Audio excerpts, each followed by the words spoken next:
बकू फैल गई बात शनासाई की, उसने खुशबू की तरह मेरी पजीराई की। इस साल हम आर्टिफिशियल इंटेलिजेंस भी कवर कर रहे हैं। लेट योर हार्ट आउट, आप अपने दिल की भड़ास निकालें। अच्छा, ਤੁਹਾਡੀ ਪੰਜਾਬੀ ਏਡੀ ਮਿੱਠੀ ਹੈ कि मेरा दिल कीता ਤੁਹਾਡੇ ਨਾਲ ਪੰਜਾਬੀ बोलन ਨੂੰ। खिलाड़ियों की बॉडी लैंग्वेज है वो किसी और तरीके से अब मैं देख रहा हूँ।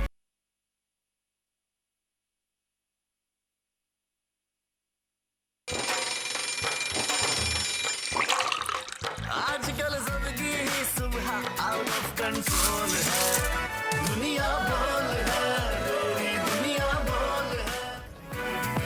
अस्सलाम वालेकुम नाज़रीन, प्रोग्राम में आपको खुश आमदेद कहेंगे। सुबह खैर एंड वेलकम टू दुनिया बोल है। और आज जुमे का दिन है। मैं सहरिश सुहेब आपकी खिदमत में हाजिर हूँ। मुदस्सिर अपना तारुफ खुद करवाएंगे। मैं जी मुदस्सिर इकबाल हमेशा की तरह आपके साथ साथ। और आज जुम्मे का दिन है और आज हमारा वीक का आखिरी प्रोग्राम होता है और इसलिए आज एक ख़ास बात है।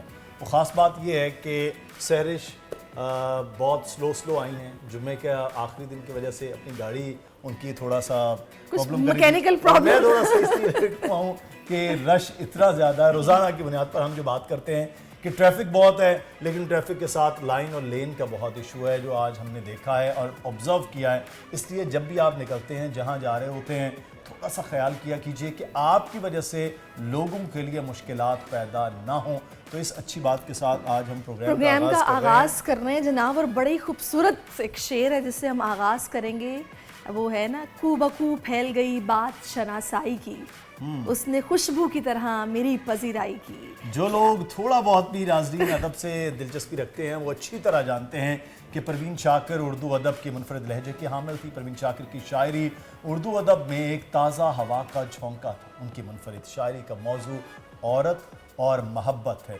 उनके मजमूआ कलाम में खुशबू, सदबर्ग, खुद कलामी, इनकार और माह तमाम काबिल ज़िक्र है। परवीन शाकिर को उर्दू अदब के मुनफरद लहजे के शायरा होने की वजह से बहुत कम अरसे में अंदरून और बैरून मुल्क बेपनाह शोहरत भी मिली। बिल्कुल मुदस्सिर, इसके साथ साथ उन्हें प्राइड ऑफ परफॉर्मेंस दिया गया और आदमजी अवार्ड से भी उनको नवाजा जा चुका है। दिसंबर 1994 को उर्दू अदब को महकाने और अदबी महफिलों में शेर की खुशबू बिखेरने वाली ये मेरी पसंदीदा शायरा है परवीन शाकिर। लेकिन अफसोस इस्लामाबाद में एक ट्रैफिक हादसे में बहुत जल्दी चल बसी, मगर अपने खूबसूरत अशार के ज़रिए वो चमन उर्दू में हमेशा महकती रहेंगी। आज उनका यौम पैदाइश भी है तो हम उन्हें हैप्पी बर्थडे कहना चाहते हैं। और इसीलिए आज हमने अपने प्रोग्राम का जो आगाज़ है वो भी उन्हीं के खूबसूरत शेर के साथ किया। अलबत्ता उनकी शायरी दिल में उतरती है, हमेशा वो जिंदा रहेंगी हमारे दिलों में और हम उनको इसी तरह याद करते रहेंगे। परवीन शाकिर को कहा जाता है कि खुशबुओं की शायरा है और खुशबू जो है वो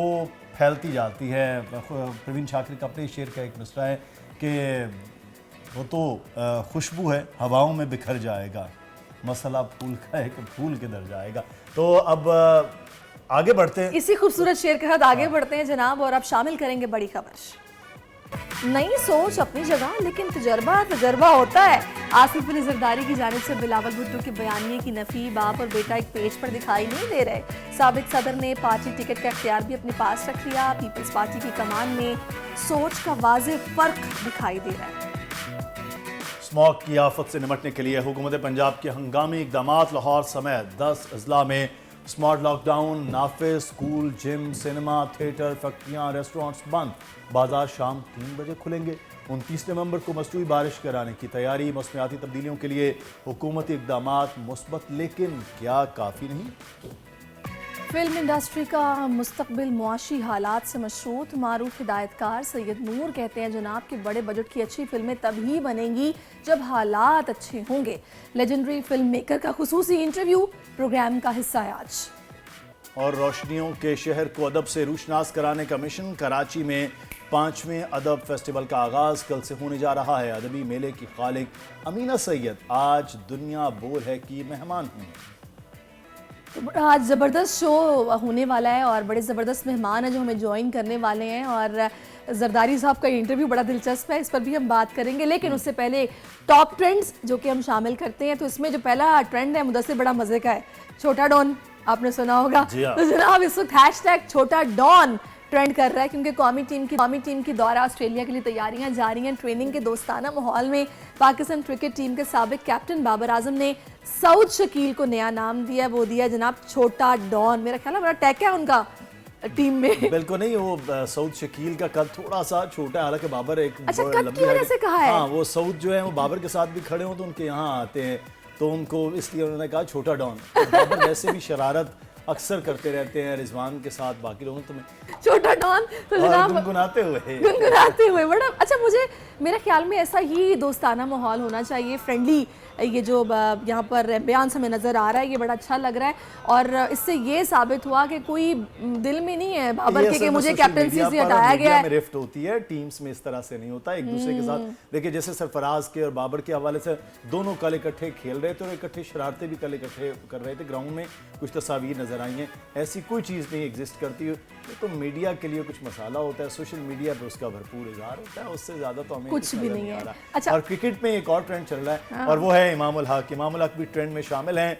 कौमी क्रिकेट टीम के ओपनर इमामुल हक की शादी की तकरीब जारी हैं और गुज़श्ता रात कौमी क्रिकेटर इमाम ने कव्वाली नाइट का एहतमाम किया, जिसमें चीफ सेलेक्टर वहाब रियाज, बाबर आजम, सरफराज अहमद, अजहर अली समेत दीगर खिलाड़ियों ने शिरकत की। इमामुल हक का निकाह कल 25 नवंबर को हो रहा है। बिल्कुल जनाब, और बड़ा ज़बरदस्त माहौल था और मैं और मुदस्सिर आपस में ये बात कर रहे थे कि जितना ज़बरदस्त तरीके से एंजॉय किया जा रहा है, जो कवाली बेचारे गाने के लिए आए हैं उनको भी सुनने, हमें लोगों की आवाज़ें ज़्यादा आ रही थी और जनाब जो कवाल है ना उनकी आवाज़ कहीं दब रही थी, तो बड़ा ज़बरदस्त माहौल था और सारे क्रिकेटर्स वहाँ पर मौजूद थे। अच्छा, वैसे ये ट्रेंड नहीं चल गया मुदस्सिर अब के शादियों में, पहले माइयों, मेहंदी, बारात, वलीमा, अब एक कवाली नाइट का भी एडिशन हो गया ये तो जो अफोर्ड कर सकते हैं। मेहंदी के रखी को कितनी लंबी चौड़ी तकरीब चल नहीं सकती थी और इजाजत मिली है खिलाड़ियों को अच्छा। कि आप जाएं शादी अटेंड करके, और आज सुबह 9 बजे जैसे हमने रिपोर्ट किया 9 बजे उन्होंने कैंप में रिपोर्ट करना था। अच्छा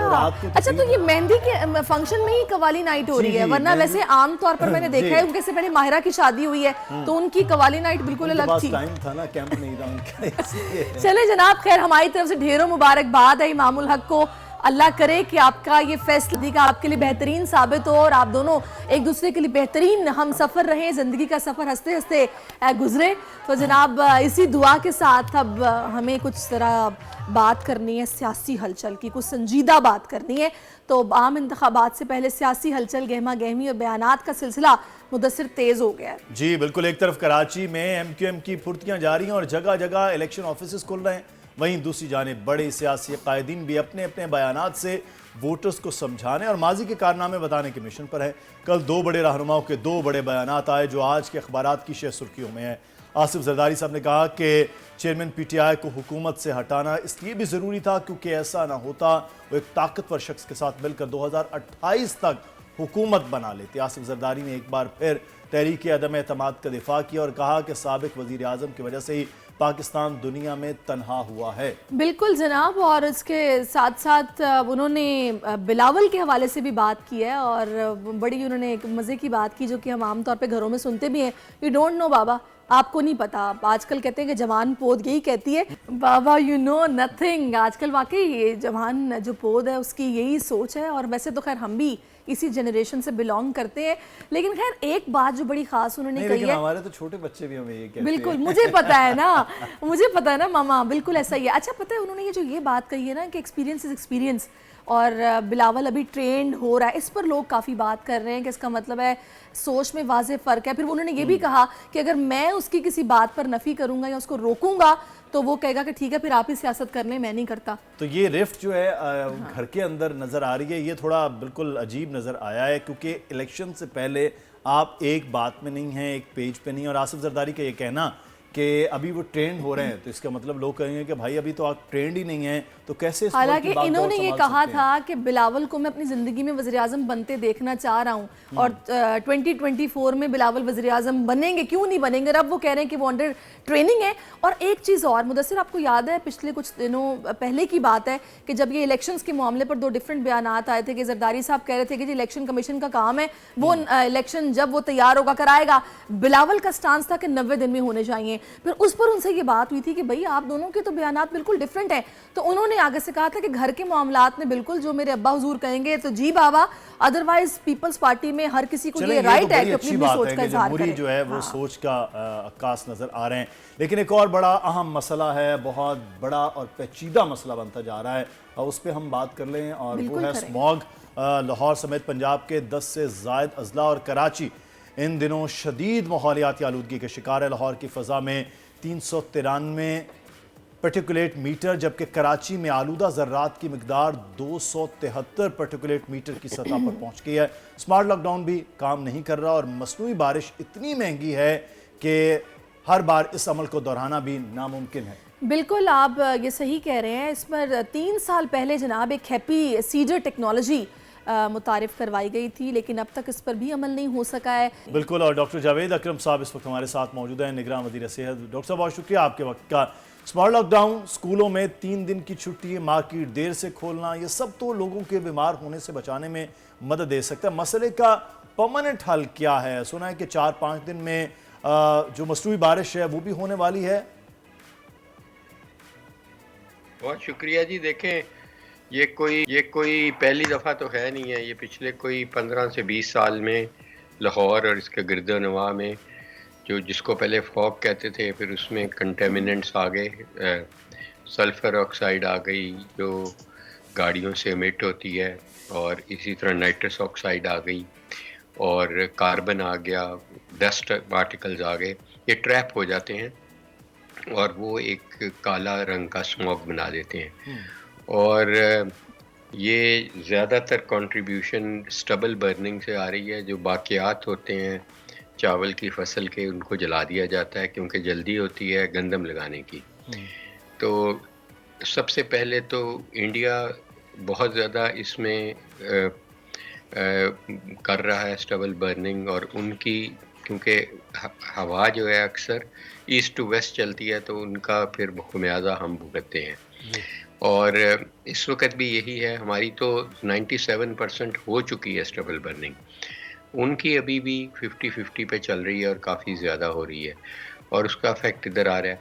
इसी तरह जो गाड़ियों का, व्हीकल्स का है, सल्फ़र ऑक्साइड वगैरह, नाइट्रस ऑक्साइड, ये रिलीज़ होता है, कार्बन रिलीज़ होता है, लेड रिलीज़ होता है, और हमारे फ्यूल्स भी कोई इतने अच्छे नहीं हैं, इसलिए धुआं भी ज़्यादा आता है, और मोबाइल ऑयल भी इतना अच्छा नहीं है, तो इंजन नॉन बर्न्ट जो फ्यूल्स हैं वो भी आ जाते हैं, जो कि वैसे ही बहुत हेल्थ के लिए डेंजरस हैं। विजिबिलिटी तो वो डाउन करते ही हैं। तो इनका जो मुस्तकिल हल है वो तो लॉन्ग टर्म है। जैसे बीजिंग एक वक्त में बहुत शिकार था, और अब वहाँ पे कोई फॉग स्मॉग का नाम भी नहीं है। सबसे पहले तो हमें स्टबल बर्निंग बंद करनी पड़ेगी। वो सूरत में बंद होगी जब हम ऑल्टरनेटिव देंगे किसानों को, क्योंकि जाहिर है उन्होंने आगे गंदम को लगाना होगा, तो इतना वेट तो नहीं कर सकते कि वो मैनुअली उठाएं। उसके लिए हैप्पी सीडर एक चीज़ होती है, जैसे थ्रेशर होता है या हार्वेस्टर होता है, उसी टाइप की मशीन होती है, जो ना कि वो जो बाकियात हैं स्टबल उनको उठा लेती है, बल्कि गंदम को बीज भी देती है। लेकिन उसके लिए 50 अरब रुपए की बिल है। तो obviously being a care taker, तो ये पॉसिबल नहीं है कि हम इतने बड़े बड़े डिसीजंस ले लें और इतने ज़्यादा ख़र्चा कर दें। हमने पूरा होमवर्क कर दिया है, और जो ये होमवर्क अब अगली जो इलेक्टेड गवर्नमेंट आएगी वो इम्प्लीमेंट ज़रूर कर पाएगी। फ़िलहाल यही है कि आप हॉलीडे दें, छुट्टी करें, ये व्हीकल्स को कम करें, साइकिल्स को प्रमोट करें। अगर हम करें तो वहाँ पर 3 साल से 14 साल के बच्चों पर एक रिसर्च हुई है, तो तकरीबन 48% बच्चों के जो फेफड़े हैं वो काले पाए गए हैं। क्या हम अंदाज़ा कर सकते हैं कि हमारे यहाँ क्या हाल हो चुका होगा? जी तकरीबन यही होगी जी, मिलती जुलती होगी, क्योंकि जो एयर क्वालिटी इंडेक्स है AQI दिल्ली और हमारा मिलता जुलता है, कभी उनका बढ़ जाता है कभी हमारा बढ़ जाता है। तो जाहिर है ये मैंने तो आपको बताया कि सल्फर ऑक्साइड, नाइट्रस ऑक्साइड और कार्बन पार्टिकल्स हम इनहेल करते हैं। तो यही एहतियात है कि इंडोर ज़्यादा से ज़्यादा रहें, गाड़ी के शीशे बंद करके रखें, और अगर बाहर जाना भी है तो मास्क ज़रूर पहनें। जिस तरह कोविड में पाबंदी थी, इसी तरह की पाबंदी होनी चाहिए।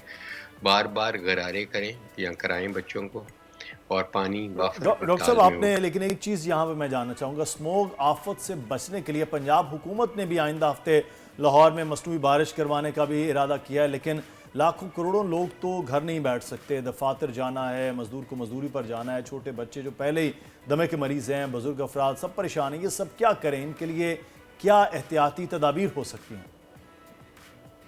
वो यही कर सकते हैं ना जी कि अगर वो कार पे जा रहे हैं तो शीशे बंद कर लें, अगर मोटरसाइकिल बाइक पे जा रहे हैं तो हेलमेट के नीचे मास्क पहन लें, डबल मास्क पहन लें, और ऐनक नहीं भी लगाते तो ऐनक ज़रूर लगा लें, क्योंकि कंजंक्टिवाइटिस भी हो जाता है इससे।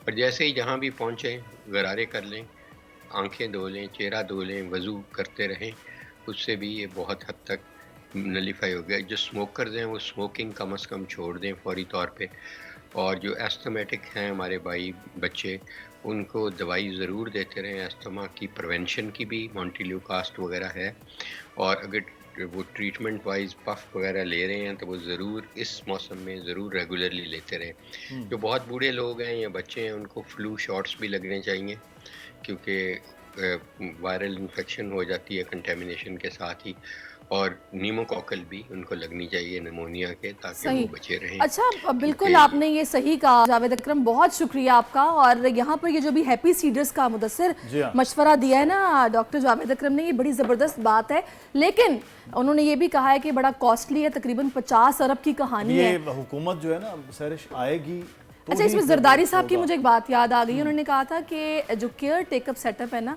इनका काम करना नहीं है, इनका काम है नजर रखना कि ज्यादती ना हो रही हो। तो ठीक है, अभी मजबूरी है कि और इलेक्शन करवाना। हाँ, और इलेक्शन करवाना मजबूरी, अभी ये नहीं हो सकता, लेकिन अल्लाह करे कि they should take this issue, this matter seriously before it's too late. तो जरदारी साहब की जो बात है ना वो बड़ी जबरदस्त थी वाकई। आपने जरदारी साहब की बात को जोड़ा है, तो हम जरदारी साहब के कल जो एक इंटरव्यू है उस पर भी बात करते हैं। जल्द से पाकिस्तान पीपल्स पार्टी कर रही है KPK में, उस पर बात करेंगे। अली गौहर बलोच साहब हमारे साथ मौजूद हैं, पाकिस्तान मुस्लिम नून के रहनुमा हैं। बहुत शुक्रिया अली गौहर बलोच साहब आपके वक्त का। सबसे पहले तो ये जानना चाहेंगे, एक तो इलेक्शन का माहौल हो गया है, आप भी तैयारियां कर रहे हैं, टिकट के लिए भी सारी चीज़ें हो गई, लेकिन दूसरी जानिब आप पर ये तनकीद हो रही है कि आप लाडला प्लस भी हैं। ये भी पाकिस्तान मुस्लिम नून को कहा जा रहा है कि जो प्लेइंग फील्ड है वो आपके हिसाब से बनाई जा रही है, पिच आपके हिसाब से तैयार हो रही है, तो आपको इतना ज़्यादा मौके क्यों दिए जा रहे हैं? और बाकी आपसे नाला भी हैं और इलेक्शन करवाने वालों से भी। बिस्मिल्लाहिर्रहमानिर्रहीम। देखिए जी, लाडला वाली बात तो मैं आपकी बात से काफ़ी हद तक इत्तेफाक करता हूँ कि जिस तरह से मीनार पाकिस्तान का जलसा हुआ, जिस तरह से नवाज शरीफ साहब का वालहाना पाकिस्तान की अवाम ने इस्तकबाल किया, और जितनी भी हमारी मद्दे मुकाबिल पॉलिटिकल पार्टी हैं अभी तक वो इतना बड़ा अवामी शोर नहीं कर सकी, तो मैं समझता हूँ कि नवाज शरीफ साहब जो हैं वो लाडले तो हैं पर अवाम के लाडले हैं, और अवाम उनसे यकीनी तौर पर बहुत मोहब्बत करते हैं। और उनकी पॉलिसी को जिस तरह से कि उन्होंने पाकिस्तान को जब वो वज़ीर आज़म से इस्तेहकाम दिया, जिस तरह से पाकिस्तान की मुआशी तरक्की की, जिस तरह से उनके बाद उनका RTS सिस्टम जो है वो हमारा चोरी करके, पाकिस्तान के अवाम का मैंडेट चोरी करके जिस तरह से एक प्रोजेक्ट को मुसल्लत किया गया, उसके बाद जो मुआशी तबाही हुई, जो सियासी इंतशार फैला, उसके बाद जाहिर है कि नवाज शरीफ साहब पर पाकिस्तान के का बहुत बड़ा एतमाद है उनके नाम के ऊपर। अच्छा, अली गौहर साहब, जरदारी साहब ने ये बात भी कही है कि अभी देखें वो आप लोगों से नाराज भी हैं, तो उन्होंने ये कहा है कि आपको जरूरत पड़ी थी तब हमने आपके लिए गेम किया था, ये भूल जाएं कि 172 पूरे हो जाएंगे, क्योंकि सिंपल मेजोरिटी किसी को नहीं मिलने वाली, तो आगे आपको जरूरत पड़ सकती है, तो जरा देखभाल के। देखिए, बात ये है कि हम पीपल्स पार्टी के साथ ऑपोजिशन में भी इत्तेहाद में रहे, हम हुकूमत में भी इत्तेहाद में रहे, और यकीनी तौर पर अभी तो तमाम पॉलिटिकल पार्टी इलेक्शन की तरफ बढ़ रही है। जब इलेक्शन की तरफ जा रही है तो नेचुरल बात है कि तनकीद भी होती है, एक दूसरे के ऊपर जाहिर है कि वो लफाजी के हमले होते हैं, लेकिन जाहिर है कि अब जब हम जाएंगे तो ये तो हमारी लीडरशिप वैसे भी इस बात पर यकीन रखती है कि हमें मिल के चलना है, हमें इस मुल्क के लिए जो है वो मतलब है कि तमाम पॉलिटिकल पार्टीज को यहाँ के मुआशी और सियासी मसाइल हल करने के लेकिन लिए बलोच साहब इकट्ठे मिलके आपकी चलें। जमात जो है वो एमकेएम से भी मिल रही है, जीडीएस से भी मिल रही है, जेयूआईएफ से भी मिल रही है, बीएपी के साथ भी मिल रही है और बीएपी के लोग अपनी जमात छोड़ के आपके साथ भी आ रहे हैं। पाकिस्तान पीपल्स पार्टी के साथ आपने कोई ऐसा प्लान नहीं किया, बल्कि आप कंपेटिटर हैं एक दूसरे के। क्यों पाकिस्तान पीपल्स पार्टी के साथ कोई इत्तेहाद या अलायंस नहीं हो सकता था? देखिए, मैं मुख्तरन थोड़ा सा आपको वजाहत करूंगा। जी। जिस पॉलिटिकल पार्टी का अवाम में वोट बैंक होता है, जिस पॉलिटिकल पार्टी को अवाम चाहते हैं, जाहिर है कि दीगर जो पार्टी हैं या लोग हैं वो उसी पार्टी में शमूलियत अख्तियार करते हैं। जाहिर है कि एमपीएम का एक कराची में वोट बैंक है। जिस तरह से आपने देखा कि शहबाज शरीफ साहब ने जब इलेक्शन कॉन्टेस्ट किया था और मुकाबले में पीटीआई की तरफ से वाडा साहब थे, तो उस वक्त भी शहबाज शरीफ साहब को हराया गया था 100, 150, 200 वोट से। और उसके बाद जब बाई इलेक्शन हुआ था तो उस वक्त भी मिफ्ता इस्माइल रनर अप थे। तो इसका मतलब है कि कराची की आवाम में भी पाकिस्तान मुस्लिम लीग का वोट बैंक है। बाकी जाहिर है कि तमाम पॉलिटिकल पार्टी के राब्ते होते हैं। अब बलूचिस्तान की एक अलग सिनेरियो है पॉलिटिक्स का, वहाँ के जो लोग हैं। चलिए अली गौहर साहब, बात यह है कि आपको डेमोक्रेसी में ना सब मिलकर बैठें और मुल्क की फलाह के लिए सोचें, ये ज्यादा बेहतर होता है। तो जो नाराज है उनको मना लें, ज्यादा बेहतर यही रहेगा। और शुक्रिया। लेते हैं वक्फे के बाद मजीद बात करते हैं। आजकल जिंदगी ही सुबह आउट ऑफ कंट्रोल है, दुनिया बोल है, मेरी दुनिया बोल है। वेलकम बैक नाज़रीन। और पता है आपको, मुदस्सिर बड़े एक्साइटेड है क्योंकि मुदस्सिर अब ना कल एक बड़ी ज़बरदस्त एक इवेंट है, एक फेस्टिवल है जिसको अटेंड करने वाले हैं। और अभी मुझे बता रहे थे कि मैं बड़ा खुश हूँ क्योंकि रोशनियों का पूरे शहर। कराची के लोग जो हैं वो बड़ा एक्साइटेड हैं क्योंकि रोशनियों के शहर में सैरिश कल से शुरू होने जा रहा है उर्दू अदब का फेस्टिवल। और वैसे शहर कायद को इल्मी और अदबी सरगर्मियों का मरकज़ कहा जाता है, तो गलत नहीं होगा। नाज़रीन को बताएं कि रवां साल अदबी फेस्टिवल के 5वां एडिशन होगा जिसमें अदबी महाफिल सजाई जाएंगी। 2 रोज़ा अदब मेले में 40 सेशंस और 100 मुक़र्ररीन शरीक होंगे। 5वें अदब मेले में नई किताबों की तकरीब रुनुमाई भी होगी। अदबी फेस्टिवल में कौन कौन से जो मुसन्निफ़ीन हैं, कौन कौन से शोरा और कौन कौन सी शख्सियात शिरकत करने वाली हैं, ये बड़ा ज़रूरी है। बिल्कुल जनाब। और इसी पर बात करने के लिए इस वक्त हमारे साथ मौजूद हैं जो कि फाउंडर हैं, डायरेक्टर हैं आर्ट्स काउंसिल की, अमीना सैयद साहिबा। और आपने हमें वक्त दिया, thank you so much. And माशाल्लाह बहुत अच्छा लग रहा है आपको सुबह सुबह देख के, इतना फ्रेश। और welcome to our show, thank you so much for your time.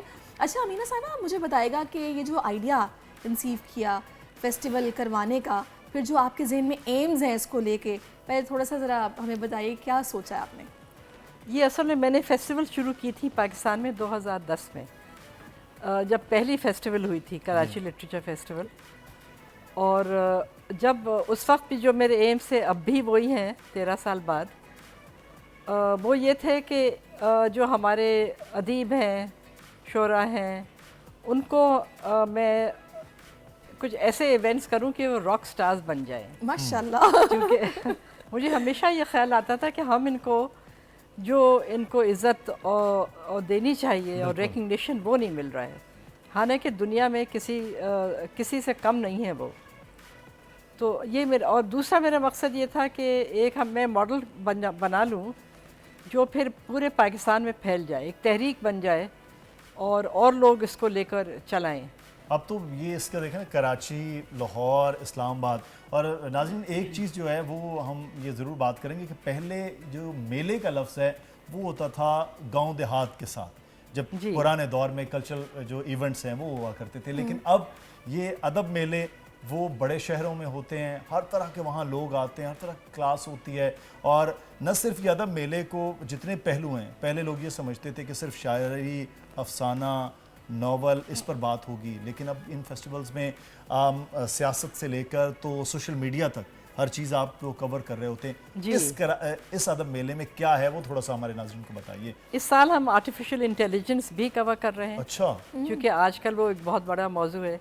असल में मेरा ये ख्याल था कि ये बिल्कुल अदब को और ये इनको तो हम अदीबों को और शोरा को हम कवर करें, लेकिन साथ साथ एक्सप्रेशन के एक समझिए एक एक्सप्रेशन की जो आज़ादी है उसको हम कवर कर, किसी तरह भी वो अपना एक्सप्रेस करें, चाहे वो पोइट्री में करें या म्यूज़िक में करें या रक़्स में करें, जिस तरह भी वो अपने आप को लोग एक्सप्रेस करें, जो उनके ख़यालात हैं वो उसको हम अपने फेस्टिवल में शामिल करें।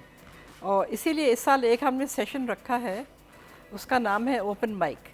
अच्छा। और लेट योर हार्ट्स आउट, आप अपने दिल की भड़ास निकालें। अच्छा, आपके जबरदस्त। दिल में जो भी बात है आप खुल के बोलें, और ये पब्लिक के लिए ओपन है। अच्छा। 1 घंटा हमने रखा है, माइक रखा है, एक मॉडरेटर है, और जो भी चाहें वो आके बोलें, क्योंकि हम ये नहीं चाहते कि लोग खामोशी से बस बैठे रहें, लोग सुनते रहें। और वन उनकी वे बातें। कम्युनिकेशन नहीं है। अच्छा, जी हाँ। इसमें वो तो फिर ये है कि जिसके दिल में जो गुस्सा गिला होगा ना, अच्छा। वो उसको ये खास प्लेटफॉर्म मिल जाएगा। अच्छा, इसमें हम अमीना साहब ये भी देख रहे हैं कि जहाँ पर इतना अच्छा रिस्पांस है और बहुत लोग इसको पसंद कर रहे हैं, कि एक्साइटेड भी है जाने के लिए, वैसे तो मैं भी हूँ, तो मुझे ये बताइएगा, कुछ लोग नाकिदीन भी हैं, कुछ लोग इसको कह रहे हैं कि जी ये जयपुर का जो फेस्टिवल एक है उसका कॉपी पेस्ट है, ऐसा क्यों है? मेरे ख्याल में वैसे ये ज़्यादती है। हैं लोग जो क्रिटिसाइज़ करते हैं और कहते हैं कि वही लोग आ गए, फिर से आ गए, बार बार बुला रहे हैं। तो देखिए, बात ये है कि ये जो फेस्टिवल्स हैं ये मुफ्त हैं, कोई टिकट नहीं है, कुछ नहीं है। और जो लोग कर रहे हैं, बहुत इसमें मेहनत होती है, और वो एक वॉलंटरी, एक वो मतलब सोसाइटी के लिए एक खिदमत कर रहे हैं। तो ये वैसे ज़्यादती है कि आप फिर उसमें नुक्ताचीनी करें और क्रिटिसाइज़ करें, बजाय इसके कि आप आके ख़ुद सपोर्ट करें, किसी तरह हेल्प करें। और ये कहना कि देखिए, कुछ लोग, हम तो चाहते हैं ना पब्लिक आए, क्योंकि हम एक ऑडियंस डेवलपमेंट भी करना चाहते हैं, क्योंकि वाकई पहले शुरू में पब्लिक को अंदाज़ा नहीं था कि ये होता क्या है या किस तरह हम अपने आप को कंडक्ट करें। तो वो भी हम उनको सिखाना चाह रहे हैं कि आप आएँ, किस तरह सुने, किस तरह आप पार्टिसिपेट करें। मतलब ये उसके भी कुछ वो होते हैं। अच्छा, इसमें ये तनकीद होती है कि आजकल जितने भी फेस्टिवल्स हो रहे हैं, लिटरेचर फेस्टिवल जितने भी हो रहे हैं, जहाँ जिस शहर में भी हो रहे हैं, वो ख़ास क्लास को रिप्रेजेंट कर रहे हैं, और अदीब, शोरा, हमारे मुहक्किकीन जो भी हैं, वो थिंकर, स्कॉलर्स, वो उसी क्लास के एक रिप्रेजेंटेटिव हो गए। ये तनकीद आप समझती हैं ठीक है? मेरे ख्याल में ये ठीक नहीं है, क्योंकि हम तो चाहते हैं कि हर क्लास के लोग आए, ना सिर्फ जो अदीब हो बल्कि जो ऑडियंस हो। इसीलिए हमने कोई रजिस्ट्रेशन किसी किस्म की वो विदाउट टिकट, और एक तो ओपन माइक भी आ गया अब तो। माइक भी आ गया। देखिए, सबसे बड़ा बैरियर तो टिकट होता है, बिल्कुल। टिकट है नहीं। अच्छा, पाकिस्तान में जो है वो टिकट लेकर ऐसे फेस्टिवल्स में जाने का तो बिल्कुल भी रिवाज नहीं है। और फिर पब्लिक आके आप स्टेज पे आए, बैठें और आप अपनी बात करें। अच्छा, मुझे ये बताएगा कि in past some personalities from India were part of this kind of festivals. जी। सो इस बार भी ऐसा हो रहा है कि कुछ इंडियंस, या फिर इसको मोर इंटरनेशनल इवेंट बनाने के लिए आप लोग क्या कर रहे हैं? देखिए, इंडियंस, आपको पता है आजकल हालात ऐसे हैं कि उनका आना मुश्किल है, और बहुत उसमें फिर मेहनत करनी पड़ती है। पहले भी बहुत मेहनत करनी पड़ती थी। आपको इंटीरियर मिनिस्ट्री में लिखना है, हाई कमीशन में लिखना है, फिर जो इंडियंस आते थे, अब जैसे कोई ऐसे शहर में है जहाँ पाकिस्तान एम्बेसी नहीं है, उनको दिल्ली जाना पड़ता था वो लेने। तो फिर भी हम ये सब करते थे, वो लोग वीज़ा मिल जाता था, आ जाते थे। लेकिन अब ज़रा सा मुश्किलात इसके अलावा हालात तो की बड़े वजह से। प्रॉब्लम्स होते थे कि जनाब अदाकार आए, सारी पाकिस्तानी कम्युनिटी उनकी टांगों में बैठ गई, और फिर इस तरह के मसाइल के वो आए और पाकिस्तान को बैठ के ये कह गए, और उन्होंने कैसे कह दिया, ये भी बहुत कुछ होता था। ये भी हुआ था, बिल्कुल। अच्छा, एक चीज़ मैं यहाँ पर इस लिटरेचर फेस्टिवल के हवाले से जानना चाहूँगा, कौन कौन सी ऐसी चीज़ें हैं जो लोगों के लिए बहुत ज़्यादा अट्रैक्ट करेंगी? कौन कौन से ऐसे स्पीकर्स आ रहे हैं? क्या चीज़ें हैं? थोड़ा सा, क्योंकि लोगों को मालूम हो, वैसे तो इश्तहार चल रहे हैं, सोशल मीडिया पे भी चीज़ें चल रही हैं, लेकिन प्रोग्राम के तवस्सुत से लोगों को मालूम हो कि क्या प्लान 2 दिन का है। जी बिल्कुल, हमारे कोई 45 सेशन हैं। अच्छा। पहले दिन एक मुशायरा है, और दूसरे दिन एक हमने परफॉर्मेंस रखी है, एक प्ले की, आर्ट या आटा। ये खालिद अनम का प्ले है। अच्छा। ग्रिप्स थिएटर का वो परफॉर्मेंस है। और मतलब ये जो स्पीकर्स तो एक से बढ़ के एक आ रहे हैं। बरतानिया से आ रहे हैं, अमेरिका से आ रहे हैं। डॉक्टर हसन अब्बास आ रहे हैं, उनकी किताब है the return of the Taliban. और बीना शाह की किताब है monsoon war. Doctor Moeed Yusuf आ रहे हैं, और ऑफ कोर्स इफ्तिखार आरिफ साहब, किशोर नाहिद साहिबा, जी। जहरा निगाह साहिबा, अच्छा। ये लोग तशरीफ़ ला रहे हैं। तनवीर अंजुम, अफजाल सैयद, डॉक्टर फातिमा हसन और उमर शाहिद हामिद। अच्छा। यानी बड़ी लाहौर, पर्सनालिटीज हैं। कराची, 100 से ज़्यादा। इस्लामाबाद, जबरदस्त। लाहौर, कराची, इस्लामाबाद सब जगहों से जी, स्पीकर्स जी। इस पे वो सिंध आ से रहे हैं, अरफाना सिंध से मल्ला, जी। अमर सिंधु अच्छा। सिंध से भी आ रहे हैं, नूरुल हुदा शाह साहिबा। तो मतलब ये हुमा बकाई, उनकी भी किताब लॉन्च हो रही, जावेद जब्बार साहब, अच्छा। सैयद खावर मेहदी। अच्छा, अभी आपने हुमा बकाई साहिबा का जिक्र किया। अभी जी। कुछ दिन पहले हमारी उनसे बात हुई तो बड़ा मज़े का एक फीडबैक उनकी तरफ से मिला कि इस्लामाबाद में ना उनको लगा कि शायद बुक्स पढ़ने वाले ज़्यादा हैं, रिस्पांस ज़्यादा है एज़ कम्पेयर टू कराची। अच्छा, आपको कैसा रिस्पांस मिलता है या फीडबैक मिलता है? वाकई ऐसा है कराची में? क्या किताबों से मोहब्बत करने वाले कम हैं?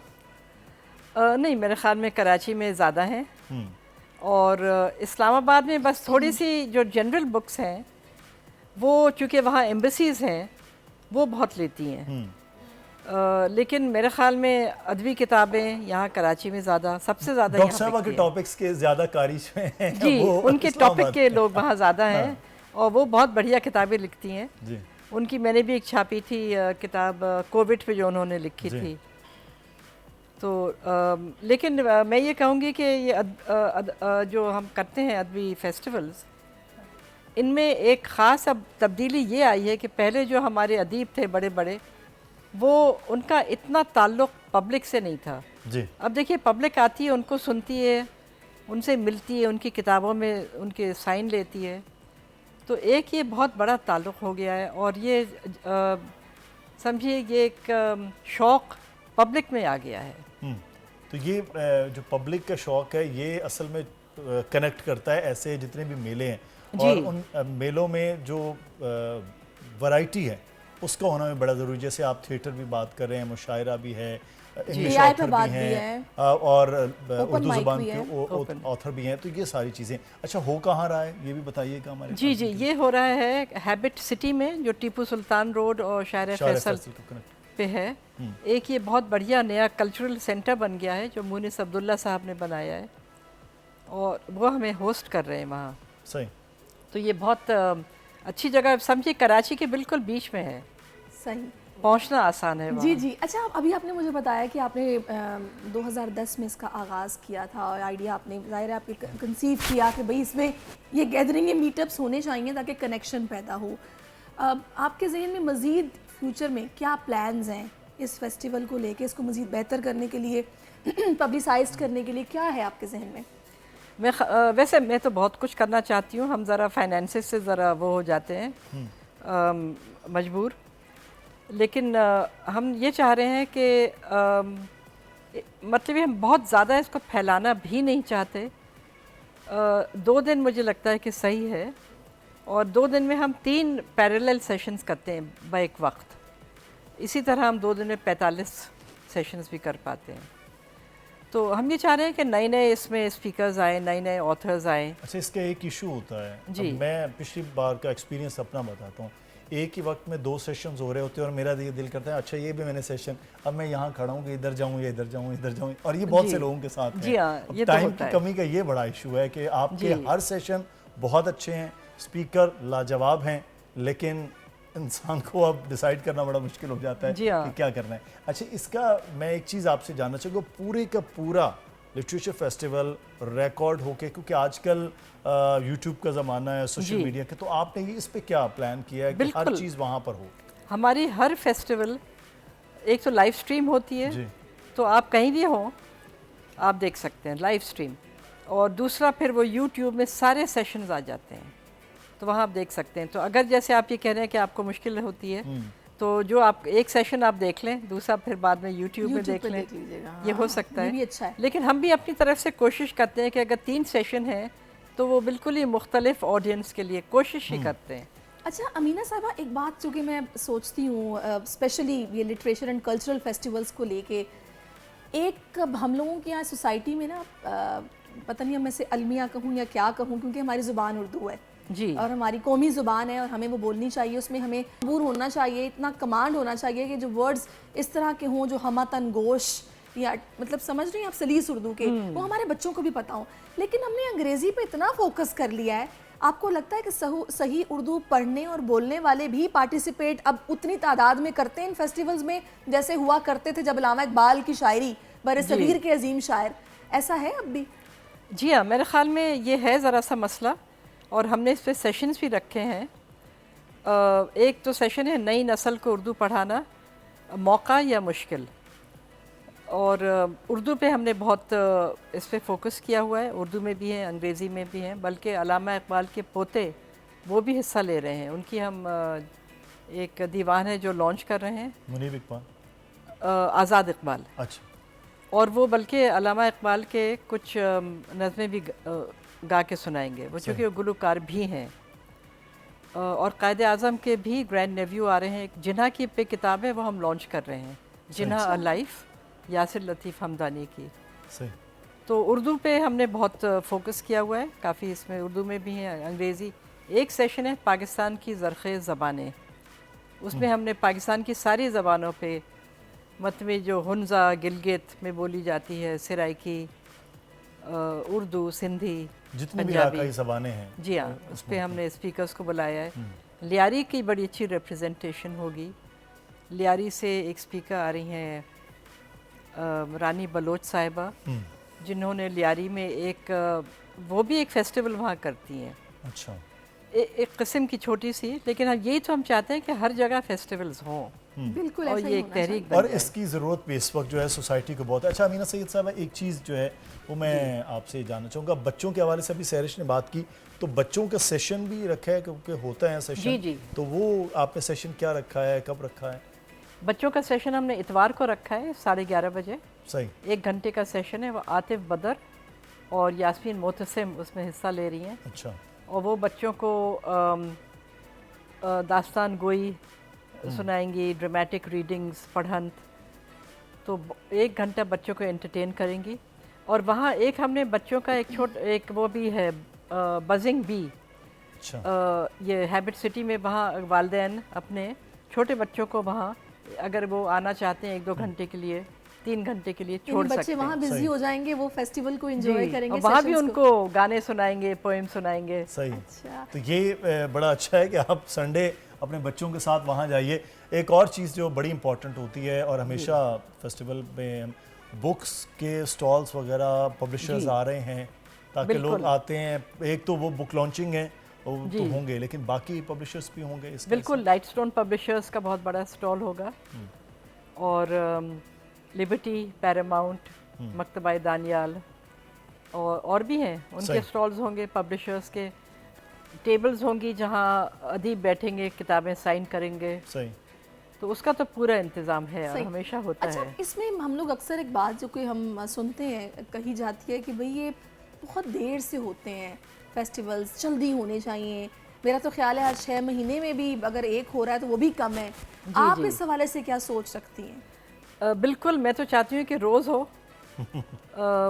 वाकई मेरी और देखिए होने लगी, जैसे मैं तो साल में 1 दफ़ा करती जी। हूँ, क्योंकि इसमें 6 महीने की तैयारी लगती है, लेकिन और भी इतनी हो रही हैं। जी। अब हमारी फेस्टिवल के बाद हो रही हैं, फरवरी में, दिसंबर में होती रहती हैं, और सिंधी लिटरेचर फेस्टिवल होती है। नूरुल हुदा लेकिन आपा मसला करवा रही ये है होती ना, हैं। इसमें- नूरुल हुदा आपा ने सिंधी नूरुल हुदा फेस्टिवल शाह बड़ा बहुत- ज़बरदस्त बहुत करवाया काम था। करती हैं इसमें। कराची लिटरेचर फेस्टिवल, अदब बेले, कोई ना जी। कोई बुक लॉन्चिंग, कुछ ना कुछ चल रहा होता है, लेकिन जो जी आप हाँ। बात करें ज़्यादा हो, सैरिश नहीं, करें, वो लेकिन बिल्कुल पता है सही। क्या मुदस्सिर, इसमें जो एक चीज़ है, मैं जो मिस करती हूँ वो ये है कि हम जब पहले अगर अपने थिएटर या ड्रामास देखें ना, तो उनमें हमें उन एक्टर्स की ज़ुबान पर भी अपना लिटरेचर नज़र आता था, कि वो जो अदायगी अल्फाज की जी, या जी। जो स्क्रिप्ट होता था वो बड़ा पता चलता था कि इनकी ज़ुबान है ये। लेकिन अब वो चीज़ बहुत मिसिंग हो गई है। फेस्टिवल्स होते हैं लेकिन वो बस कुछ गुमनाम से होते हैं, कुछ उस तरह, मतलब इस फेस्टिवल का तो पता चल रहा है जी। लेकिन नहीं पता चलता, ऐसा क्यों है? अच्छा, मेरे ख्याल में अगर आप ज़बान की बात कर रही हैं तो यहाँ तो 101 से बढ़ के एक अहले ज़बान होंगे हर ज़बान के जो बोलेंगे। नादिया जमील का मैं आपको बताना भूल जी। गई कि नादिया जमील का भी एक सेशन है इसमें, अच्छा, वो आ रही जिसमें वो बुल्ले शाह के कलाम गाएंगी।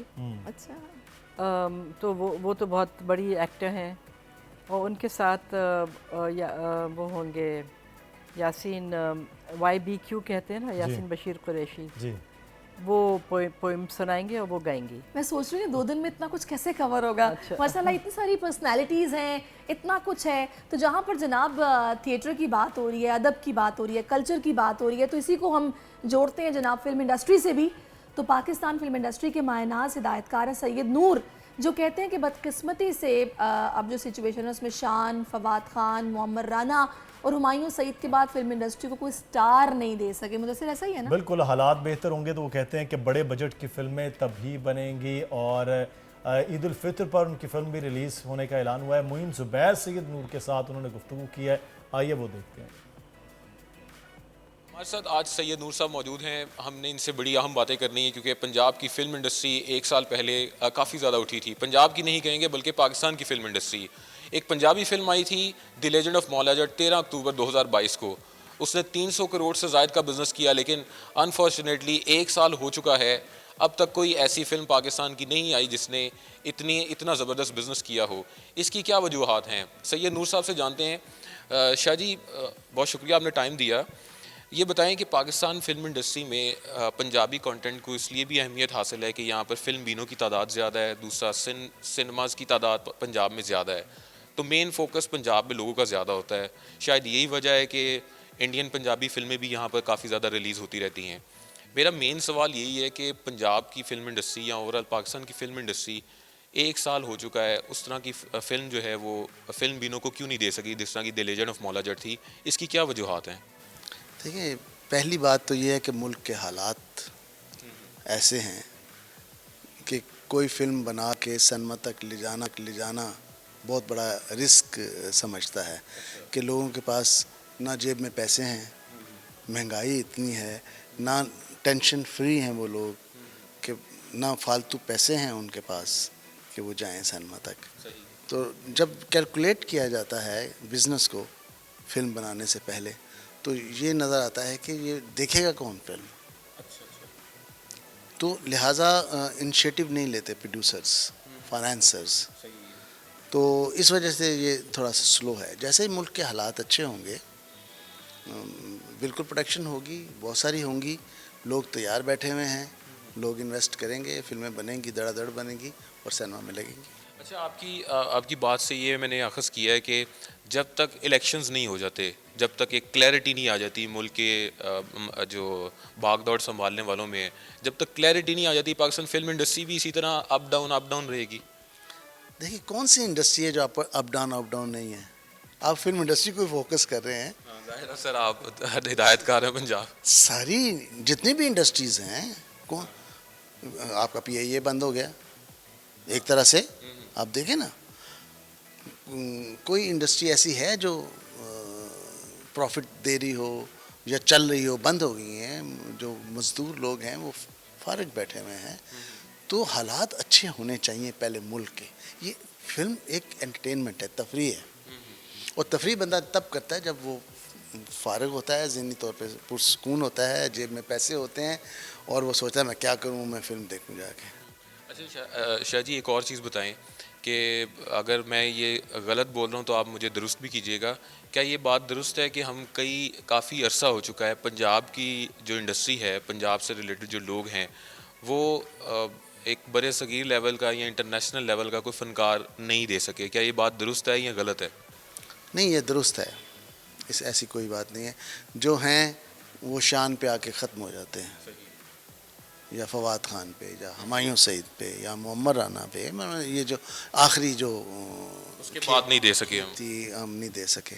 और ज़रूरत है इस वक्त फिल्म मेकर्स को, जितने भी हैं गिने चुने, उनको सोचना चाहिए, इंट्रोड्यूस कराना चाहिए, एक स्टार पैदा करना चाहिए जिसको देखने के लिए लोग आए। फिल्म बाद में देखेंगे, जब उसका क्रेज़ बढ़ेगा तो आएंगे लोग। तो क्रेज़ की कीमत होती है, क्रेज़ से बड़ा एक्टर बनता है, बड़ा फनकार बनता है।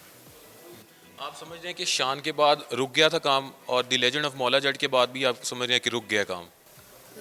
नहीं, रुक जो गया है मुल्क के हालात की वजह से रुक गया है। बहुत मुमकिन है कि मुल्क के हालात अच्छे होते तो जितने बजट की मौला जट बनी है उतने बजट लोगों के पास हैं, वो बजट वो ले आते।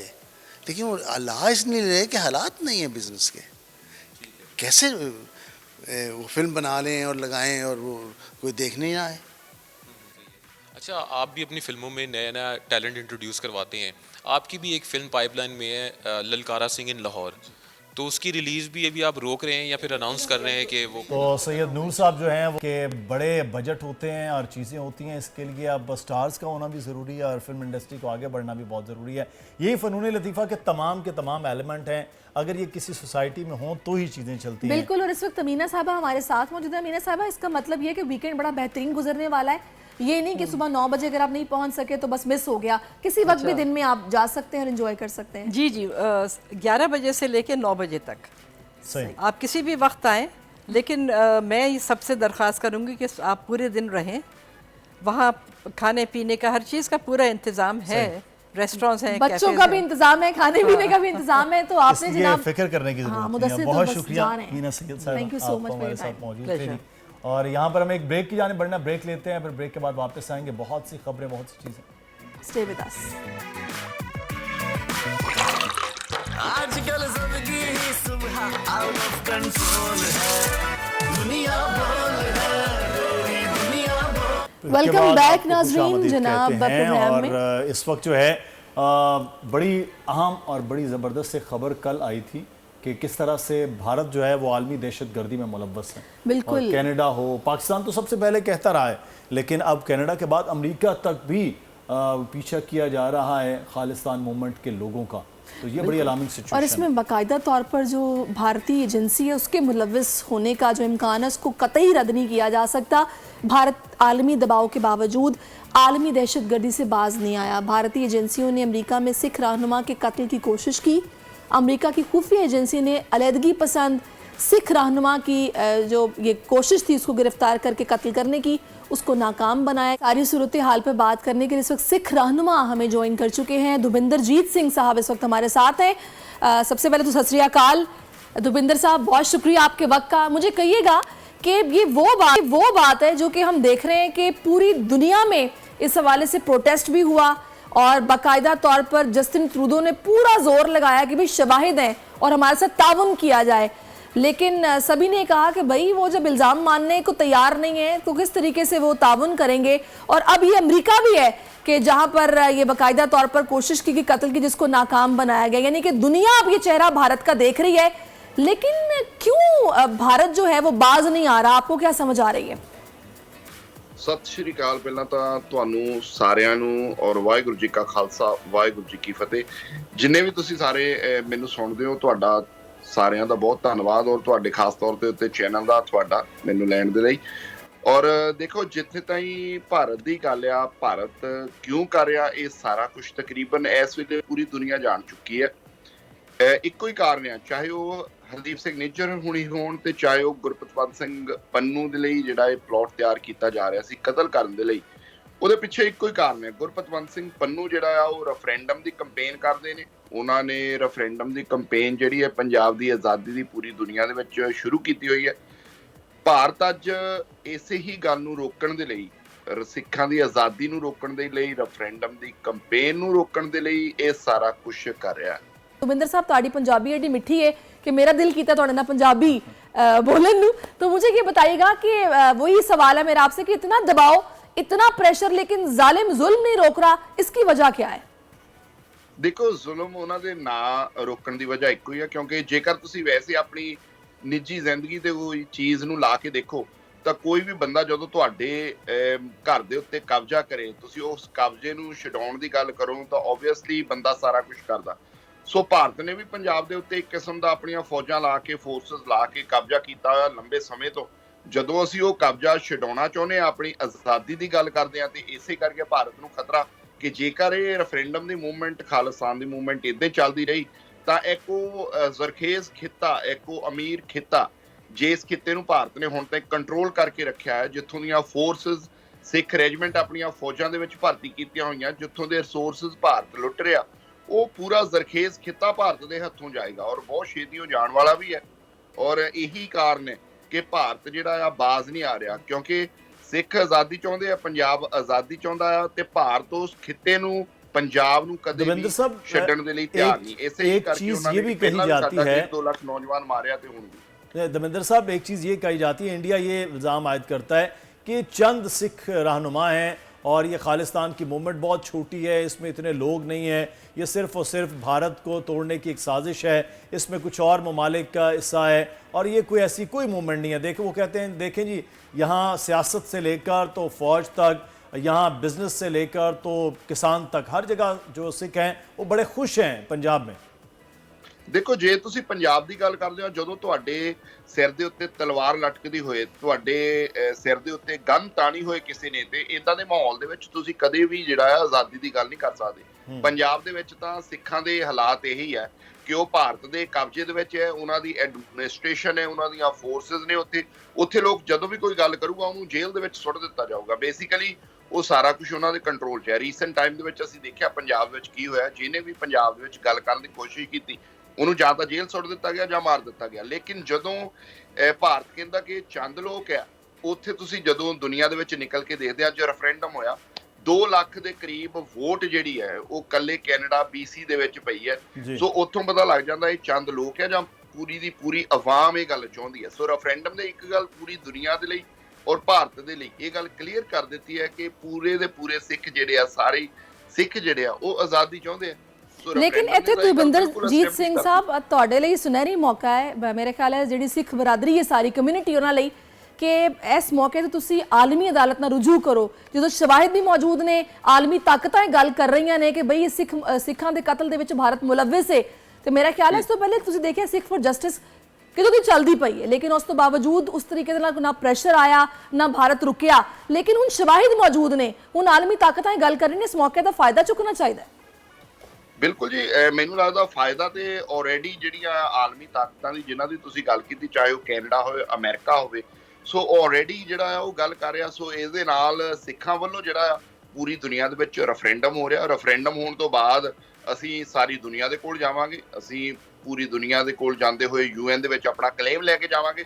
ਸੋ ਮੈਨੂੰ ਲੱਗਦਾ ਸਿੱਖ ਇਸ ਲਈ ਤਿਆਰ ਆ। ਸਿੱਖਾਂ ਨੇ ਪੂਰੇ ਦਾ ਪੂਰਾ, ਸਿੱਖਾਂ ਨੂੰ ਪਤਾ ਆਲੇ ਦੁਆਲੇ ਘਟਨਾਕ੍ਰਮ ਕੀ ਹੋ ਰਿਹਾ ਔਰ ਅੱਜ ਪੂਰੀ ਦੁਨੀਆ ਇਹਦੇ ਤੇ ਖੜੀ ਹੈ। सही। अच्छा दविंदर साहब, पाकिस्तान की अगर गल करिए तो पाकिस्तान के अंदर असीं देखने हैं पंजा साहब है, ननकाना साहब है, या फिर हुण करतारपुर की राहदारी, पूरा कॉरिडोर वो खुलिया गया।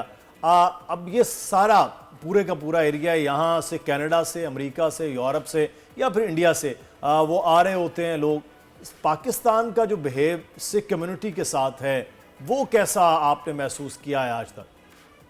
ਦੇਖੋ, ਜੇ ਪਾਕਿਸਤਾਨ ਦੀ ਗੱਲ ਕਰੀਏ, ਬੇਸਿਕਲੀ ਜਿੰਨਾ ਵੀ ਪੰਜਾਬ ਹੈ, ਅਸੀਂ ਦੋਵੇਂ ਪੰਜਾਬ ਇੱਕ ਹੀ ਸੀ ਪਹਿਲਾਂ ਵੀ। 1947 ਦੇ ਵਿੱਚ ਨਾ ਤਾਂ ਪਾਕਿਸਤਾਨ ਵਾਲੇ ਪੰਜਾਬੀਆਂ ਨੂੰ ਆਜ਼ਾਦੀ ਮਿਲੀ ਹੈ, ਨਾ ਹਿੰਦੁਸਤਾਨ ਵਾਲੇ ਪੰਜਾਬ ਵਾਲੇ ਪੰਜਾਬੀਆਂ ਨੂੰ ਆਜ਼ਾਦੀ ਮਿਲੀ ਹੈ। ਜਿੱਦਣ ਇਹ ਦੋਨੋਂ ਮੁਲਕ ਆਪਣੀ ਆਜ਼ਾਦੀ ਦਾ ਨਿੱਘ ਮਾਣ ਰਹੇ ਸੀ, ਉਦੋਂ ਪੰਜਾਬ ਉੱਜੜ ਰਿਹਾ ਸੀ। 1 ਮਿਲੀਅਨ ਤੋਂ ਵੱਡੀ ਮਾਈਗ੍ਰੇਸ਼ਨ ਹੋਈ ਹੈ ਦੋਨਾਂ ਧਿਰਾਂ ਦੀ। ਉਦੋਂ ਪੰਜਾਬ ਲੁੱਟਿਆ ਗਿਆ ਸੀ, ਭਾਵੇਂ ਉਹ ਲਹਿੰਦਾ ਪੰਜਾਬ ਹੋਵੇ ਤੇ ਭਾਵੇਂ ਉਹ ਚੜ੍ਹਦਾ ਪੰਜਾਬ ਹੋਵੇ। ਜਿਹੜੇ ਲੋਕ ਆ ਉਹ ਅੱਜ ਵੀ ਇੱਕ ਦੂਜੇ ਨੂੰ ਉੱਦਾਂ ਹੀ ਪਿਆਰ ਕਰਦੇ ਆ, ਅਸੀਂ ਵੀ ਪਿਆਰ ਕਰਦੇ ਆ। ਤੇ ਜਦੋਂ ਅਸੀਂ ਲਹਿੰਦੇ ਪੰਜਾਬ 'ਚ ਜਾਂਦੇ ਤੁਹਾਡੇ ਵਾਲੇ ਪਾਸੇ, ਉਹ ਵੀ ਪੰਜਾਬੀ ਸਾਨੂੰ ਇੱਦਾਂ ਹੀ ਘੁੱਟ ਕੇ ਜੱਫੀਆਂ ਪਾਉਂਦੇ ਆ। ਪੰਜਾਬ ਦੇ ਲੋਕਾਂ ਦੇ ਪਿਆਰ ਦੇ ਵਿੱਚ ਕਦੇ ਵੀ ਕਮੀ ਨਹੀਂ ਆਈ। ਖਾਸ ਤੌਰ ਦੇ ਉੱਤੇ ਲਹਿੰਦੇ ਪੰਜਾਬ ਵਾਲੇ ਤਾਂ ਸਾਨੂੰ ਇੰਨਾ ਕੁ ਪਿਆਰ ਕਰਦੇ ਆ, ਮੈਂ ਦੱਸ ਨਹੀਂ ਸਕਦਾ। ਲੇਕਿਨ ਜੇ ਅਸੀਂ ਹਕੂਮਤਾਂ ਦੀ ਗੱਲ ਕਰੀਏ ਤੇ ਚਾਹੇ ਉਹ ਪਾਕਿਸਤਾਨ ਦੀ ਹਕੂਮਤ ਹੋਏ ਤੇ ਚਾਹੇ ਭਾਰਤ ਦੀ ਹਕੂਮਤ ਹੋਏ, ਮੈਨੂੰ ਨਹੀਂ ਲੱਗਦਾ ਕੋਈ ਖਾਸ ਇਹਨਾਂ ਦੇ ਵਿੱਚ ਬਦਲਾਅ ਆ। ਜਾਂ ਸਿੱਖਾਂ ਦੇ ਲਈ ਅਸੀਂ ਪਹਿਲਾਂ ਵੀ ਆਲਰੇਡੀ ਪੰਜਾਬੀਆਂ ਦੇ ਦਰਮਿਆਨ ਦੋਵੇਂ ਪਾਸੇ ਲਹਿੰਦਾ ਪੰਜਾਬ ਹੋਵੇ ਜਾਂ ਚੜ੍ਹਦਾ ਪੰਜਾਬ ਹੋਵੇ, माँ बोली एक है, धरती माँ एक है, इस वास्ते मोहब्बत एक है। और मोहब्बत का नाज़रीन एक और सबूत जो है वो है ननकाना साहब। तो सिख मज़हब के बानी बाबा गुरु नानक की 554वें जन्मदिन की तकरीबात का 25 नवंबर यानी कि कल से शुरू हो रहा है। जन्मदिन की तकरीबात के हवाले से मज़ीद ननकाना साहब से बोल न्यूज़ के नुमाइंदे सैयद सलमान गिलानी इस वक्त हमारे साथ मौजूद हैं। जी सलमान गिलानी, आगाह कीजिएगा, क्या तकरीबात के लिए इस वक्त तैयारियां हो रही हैं? जी बिल्कुल, मैं इस वक्त मौजूद हूँ गुरुद्वारा जन्मस्थान ननकाना साहब में। यहाँ पे बाबा गुरु नानक के 554वें दिन की तकरीबात के इंतजाम जो है मुकम्मल कर लिए गए हैं। 3 रोज़ा तकरीबात का इनकाद जो है वो 25 नवंबर से होगा और इख्तिताम जो है वो 27 नवंबर को होगा। 3,000 तकरीबात में आने वाले सिख यात्री जो हैं वो अपनी मजहबी रसूमात अदा करेंगे। अगर इंतज़ामात की बात की जाए तो अंदरूनी इंतज़ामात जो है मतरूका वक्फ इमलाक बोर्ड के ज़रिए इंतज़ामात जो हैं वो अपने तकमीली मराहिल और गुरुद्वारा साहब को बिल्कुल दुल्हन की तरह सजा दिया गया और आने वाले सिख यात्रियों की जो रिहाइश के इंतज़ामात हैं वो भी मुकम्मल कर लिए गए हैं। अगर बाहर वाले मामलात को, खारजी मामलात को देखा जाए तो ज़िले इंतज़ामिया के ज़रिए इंतज़ाम जो है वो सिक्योरिटी एजेंसीज़ ने अपने तमाम इंतज़ामात मुकम्मल कर लिए गए हैं। ट्रैफिक प्लान को तरतीब दे लिया गया है और DC ननकाना और DPO ने मिलकर तमाम इंतज़ामात जो है वो मुकम्मल कर लिए गए हैं। 3 रोज़ा तकरीबात बाबा गुरु नानक के 554वें दिन की तकरीबात के हवाले से इनका इनकाद जो है वो 25 नवंबर को होगा और इख्तिताम जो है वो 27 नवंबर को होगा और नगर कीर्तन के जुलूस के बाद जो है इसका इख्तिताम बहुत होगा। शुक्रिया सलमान गिलानी, आपने हमें यहाँ की सूरत हाल से आगाह किया। तो साढ़े नाल जनाब दुबिंदरजीत सिंह साहब भी मौजूद ने। दुबिंदर साहब, एक खास मौका होंदा है, ਅਸੀਂ ਵੇਖਨੇ ਆ हर साल ही कि साला पहले विछड़े भैन भरा आपस ਵਿੱਚ मिल जाते हैं, दो भरा आपस ਵਿੱਚ मिल जाते हैं, तो ਹੁਣ ਤੇ खास खुशी का मौका है, ਤੁਹਾਡੇ बाबा जी ਦਾ जन्म दिन है।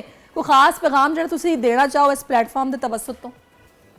देखो, खास पैगाम तो मैं नहीं कहूँगा, मैं हाँ इन्ना जरूर कहूँगा कि सानू याद रखना चाहिए बेशक गुरु नानक साहब का यह 554वां जिहड़ा आ ਉਹ ਗੁਰਪੁਰਬ आ रहा, लेकिन ਉਹਦੇ ਨਾਲ ਇੱਕ ਗੱਲ याद रखो, खास तौर ਦੇ ਉੱਤੇ ਪੰਜਾਬੀ ਸਿੱਖ ਤੁਸੀਂ ਗੁਲਾਮ ਹੋ। ਜਿੰਨਾ ਚਿਰ ਆਜ਼ਾਦੀ ਨਹੀਂ ਮਿਲਦੀ, ਮੈਨੂੰ ਲੱਗਦਾ ਉਹਨਾਂ ਚਿਰ ਸਾਡੇ ਦਿਨ ਤਿਉਹਾਰ ਭਾਵੇਂ ਉਹ ਗੁਰਪੁਰਬ ਹੋਣ, ਅਸੀਂ ਠੀਕ ਹੈ ਚੜ੍ਹਦੀ ਕਲਾ 'ਚ ਮਨਾਉਂਦੇ ਆ, ਲੇਕਿਨ ਗੁਲਾਮ ਜਦੋਂ ਬੰਦਾ ਹੁੰਦਾ ਜਾਂ ਗੁਲਾਮ ਕੌਮਾਂ ਹੁੰਦੀਆਂ, ਉਹਨਾਂ ਦੇ ਲਈ ਖੁਸ਼ੀ ਦੇ ਦਿਨ ਉਦੋਂ ਹੀ ਹੁੰਦੇ ਆ ਜਿੱਦਣ ਉਹ ਆਜ਼ਾਦ ਹੁੰਦੀਆਂ।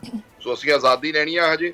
ਔਰ ਰੈਫਰੈਂਡਮ ਦੀ ਮੂਵਮੈਂਟ ਜਿਹਨੂੰ ਭਾਰਤ ਅੱਜ ਬੰਦ ਕਰਨ ਦੇ ਲਈ, ਚਾਹੇ ਗੁਰਪਤਵੰਤ ਪੰਨੂ ਹੋਵੇ ਉਹਨਾਂ ਦੇ ਲਈ ਸਾਜ਼ਿਸ਼ ਰਚਦਾ, ਤੇ ਭਾਵੇਂ ਉਹ ਹਰਦੀਪ ਸਿੰਘ ਨਿੱਜਰ ਹੋਏ, ਇਹ ਸ਼ਹਾਦਤਾਂ ਉਹਨਾਂ ਦੇ ਮਾਰਨ ਦੇ ਨਾਲ ਜਿਹੜੀ ਹੈ ਇਹ ਮੂਵਮੈਂਟ ਨਹੀਂ ਰੁਕਣੀ, ਇਹ ਮੂਵਮੈਂਟ ਜਿਹੜੀ ਹੈ ਇਦਾਂ ਹੀ ਚੱਲਦੀ ਰਹਿਣੀ ਆ। ਔਰ मैं समझदा कि खुशी के दिन ਅਸੀਂ ਉਦੋਂ ਹੀ ਮਨਾਵਾਂਗੇ ਜਿੱਦਣ ਅਸੀਂ ਆਜ਼ਾਦ ਹੋਵਾਂਗੇ। बिल्कुल, ये आज़ादी बहुत ज़्यादा ज़रूरी है और आज़ादी ही असल चीज़ है जिस पर इंसान को खुशी होती है। बहुत शुक्रिया, दविंदर सिंह साहब हमारे साथ मौजूद थे। और आज़ादी की अगर हम बात करें सहरिश वक्त में, वो है इस वक्त कश्मीर और फ़लस्तीनियों की आज़ादी, जो इस वक्त सबसे ज़्यादा पूरी दुनिया देख रही है। लेकिन गज़ा में इस वक्त जो सिचुएशन है, मुसलसल हमले, 15-16 हज़ार के करीब लोग शहीद हो चुके हैं और उसके बाद अब कुछ ख्याल आया कि आर्जी जंगबंदी वो की बिल्कुल, ये प्रेशर था मुदस्सिर, सऊदीया ने भी प्रेशर डाला है और आलमी ताकतों ने आपस में बात की है कि कुछ ना कुछ इस मसले पर किया जाए, लेकिन इसका एक देरपा हल निकलना चाहिए। गज़ा में 4 रोज़ा जंगबंदी के दौरान इसराइली फ़ौज मौजूद रहेगी और तकरीबन 4 दिन में हमास की जानिब से 50 यरगमालियों को रिहा किया जाएगा। तो इस आर्जी जंगबंदी का इम्पैक्ट क्या होगा, क्या सूरत हाल आगे रहने वाली है, इन्हीं बैनुल-अक़वामी उमूर पर बात करने के लिए सैयद मोहम्मद अली साहब इस वक्त हमें ज्वाइन कर चुके हैं। बहुत शुक्रिया सैयद मोहम्मद अली साहब आपके वक्त का। इस पेशरफ्त को आप कैसे देख रहे हैं? बहुत शुक्रिया जी। देखिए, ये पेशरफ्त जो है ना, इसको दो एतबार से देखा जा सकता है। एक पहलू जो है इसका इंसानियत का मामला है और दूसरा जो जंग की ग्राउंड सिचुएशन है। देखें, जहाँ तक इंसानियत का मामला है तो ये जो कॉन्फ्लिक्ट है, सबसे बड़ी बात ये है कि ये बैनुल-अक़वामी क़वानीन, बैनुल-अक़वामी इदारे, आलमी बरादरी और ख़ुसूसन मुस्लिम उम्मा की हवाले से जो फ़लस्तीनियों की तवक्कुआत हैं, उसके लिए एक बहुत बड़ा टेस्ट केस है। क्या आलमी क़वानीन, आलमी बरादरी, आलमी इदारे जो हैं वो फ़लस्तीनियों को उनके हकूक़ दिलाते और उसको प्रोटेक्ट करने में अपनी जिम्मेदारी पूरी करते हैं या नहीं।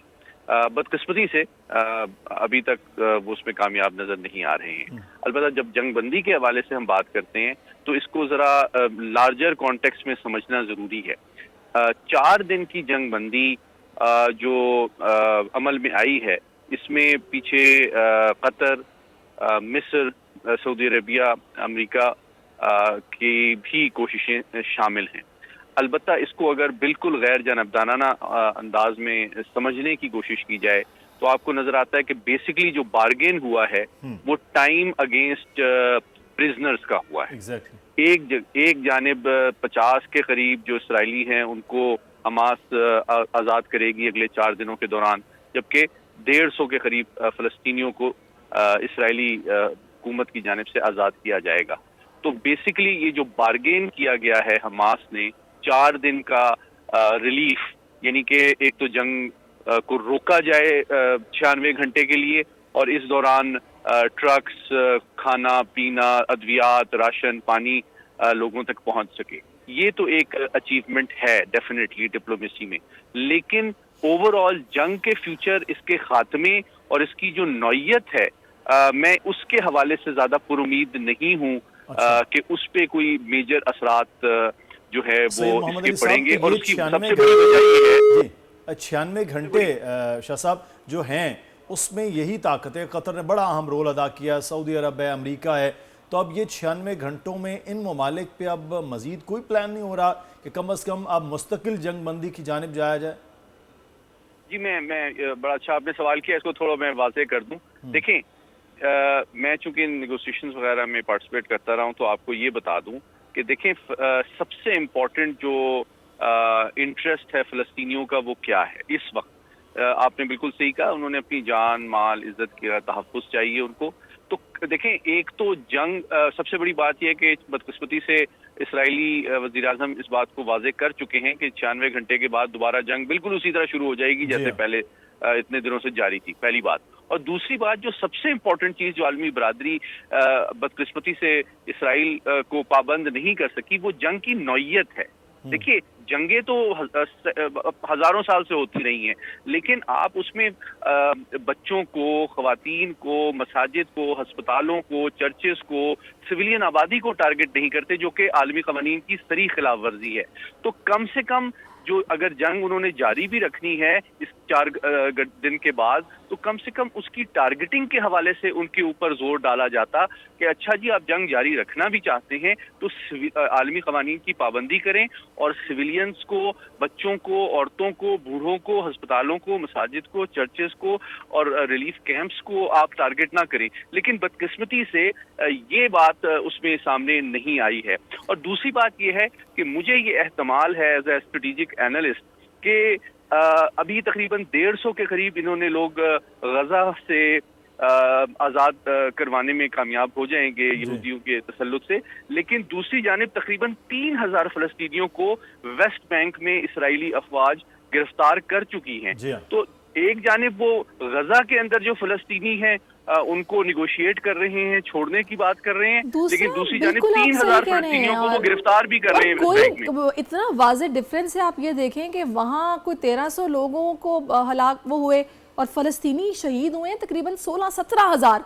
उसके बाद कैदियों की भी तादाद में वाज़ेह फ़र्क है। लेकिन यहाँ पर सैयद मोहम्मद अली साहब मुझे ये बताएगा कि जब तक रूट कॉज जो है उस पर किसी भी तरह का काम नहीं होगा तो कोई भी हल परमानेंट नहीं है।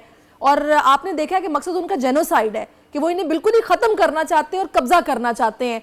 तो ऐसे में अगर निगोशिएशंस में इस तरह की कोई बात ही नहीं हो रही तो फिर तो वक्तन फवक्तन हम ये देखते रहेंगे।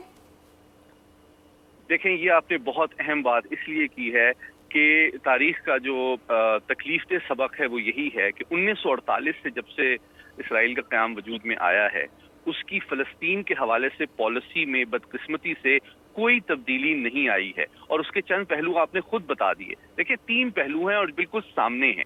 पहली बात यह है कि वो हर कॉन्फ्लिक्ट, हर झड़प और हर वॉर को इस्तेमाल करती है एज एन एक्सक्यूज कि वो फ़लस्तीनियों को हलाक करे, उनको बेदखल करे अपनी ज़मीनों से और वहाँ पे नई सेहूनी बस्तियाँ दीगर ममालिक से लाके कायम की जाए। तो 1948 से हर जंग के बाद, चाहे वो 48 की जंग हो, चाहे 67 की जंग हो, चाहे 73 की जंग हो, चाहे 82 की जंग हो, चाहे 2006 की जंग हो, आप 1948, 1967 और आज का इसराइल और फ़लस्तीन का नक्शा गूगल कर लें तो आपको नजर आ जाएगा कि मुसलसल बदकिस्मती से आलमी बरादरी, आलमी क़वानीन और आलमी इदारे इसराइल की इस पॉलिसी को 75 साल से चेंज करने में नाकाम नजर आते हैं।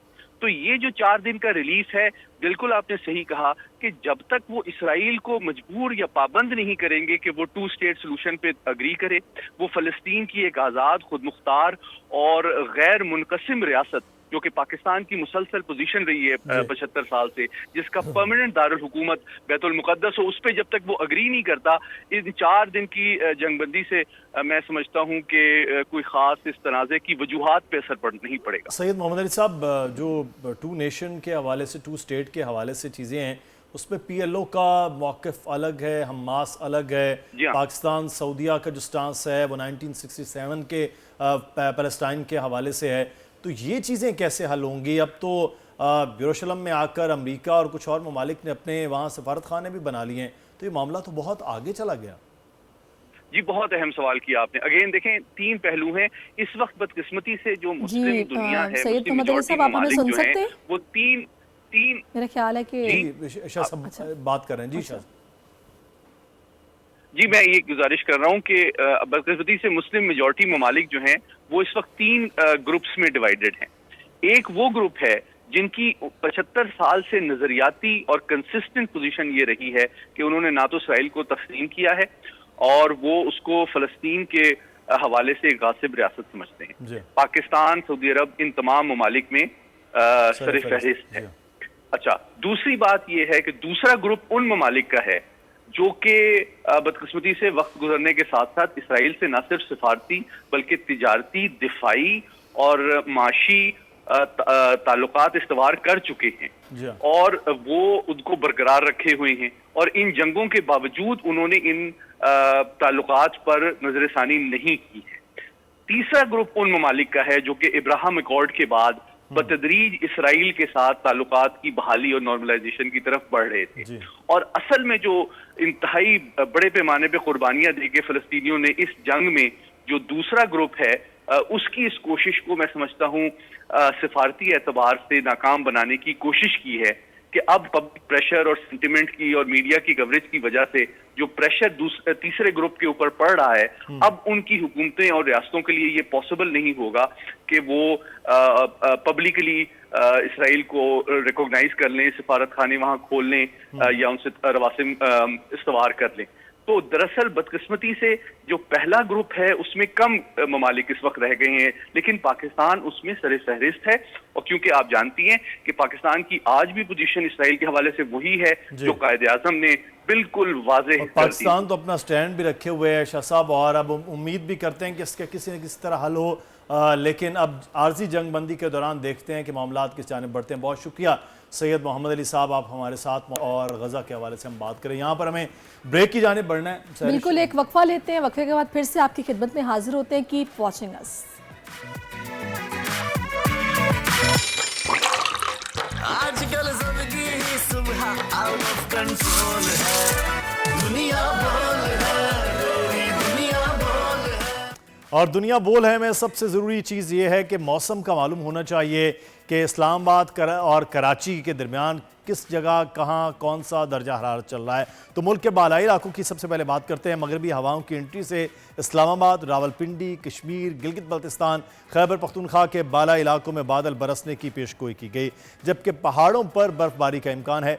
माहिर मौसमियात ने भी खबरदार किया है कि रवां साल दिसंबर में मामूल से ज़्यादा बारिशें होंगी। दूसरी तरफ आम शहरों के आज के दर्जा हरारत की बात करें तो आज कराची में पारा आप देख रहे हैं कम से कम इस वक्त जो है वो 21 डिग्री सेंटीग्रेड, और मौजूदा जो टेम्परेचर है वो 28 डिग्री सेंटीग्रेड वो नज़र आ रहा है, और ज़्यादा से ज़्यादा 31 तक जाने का इम्कान है। लाहौर की बात करें तो स्मॉग आफत के बायस स्मार्ट लॉकडाउन नाफिज है, जबकि दर्जा हरारत कम से कम जो है वो 12 होगा और ज़्यादा से ज़्यादा 23 डिग्री सेंटीग्रेड रहने का इम्कान है, जबकि लाहौर में इस वक्त 20 डिग्री सेंटीग्रेड का दर्जा हरारत नज़र आ रहा है। इस्लामाबाद में भी कम से कम 9 यानी कि ठंड पड़ रही है, और ज़्यादा से ज़्यादा 22 डिग्री सेंटीग्रेड दर्जा हरारत रहने का इम्कान है।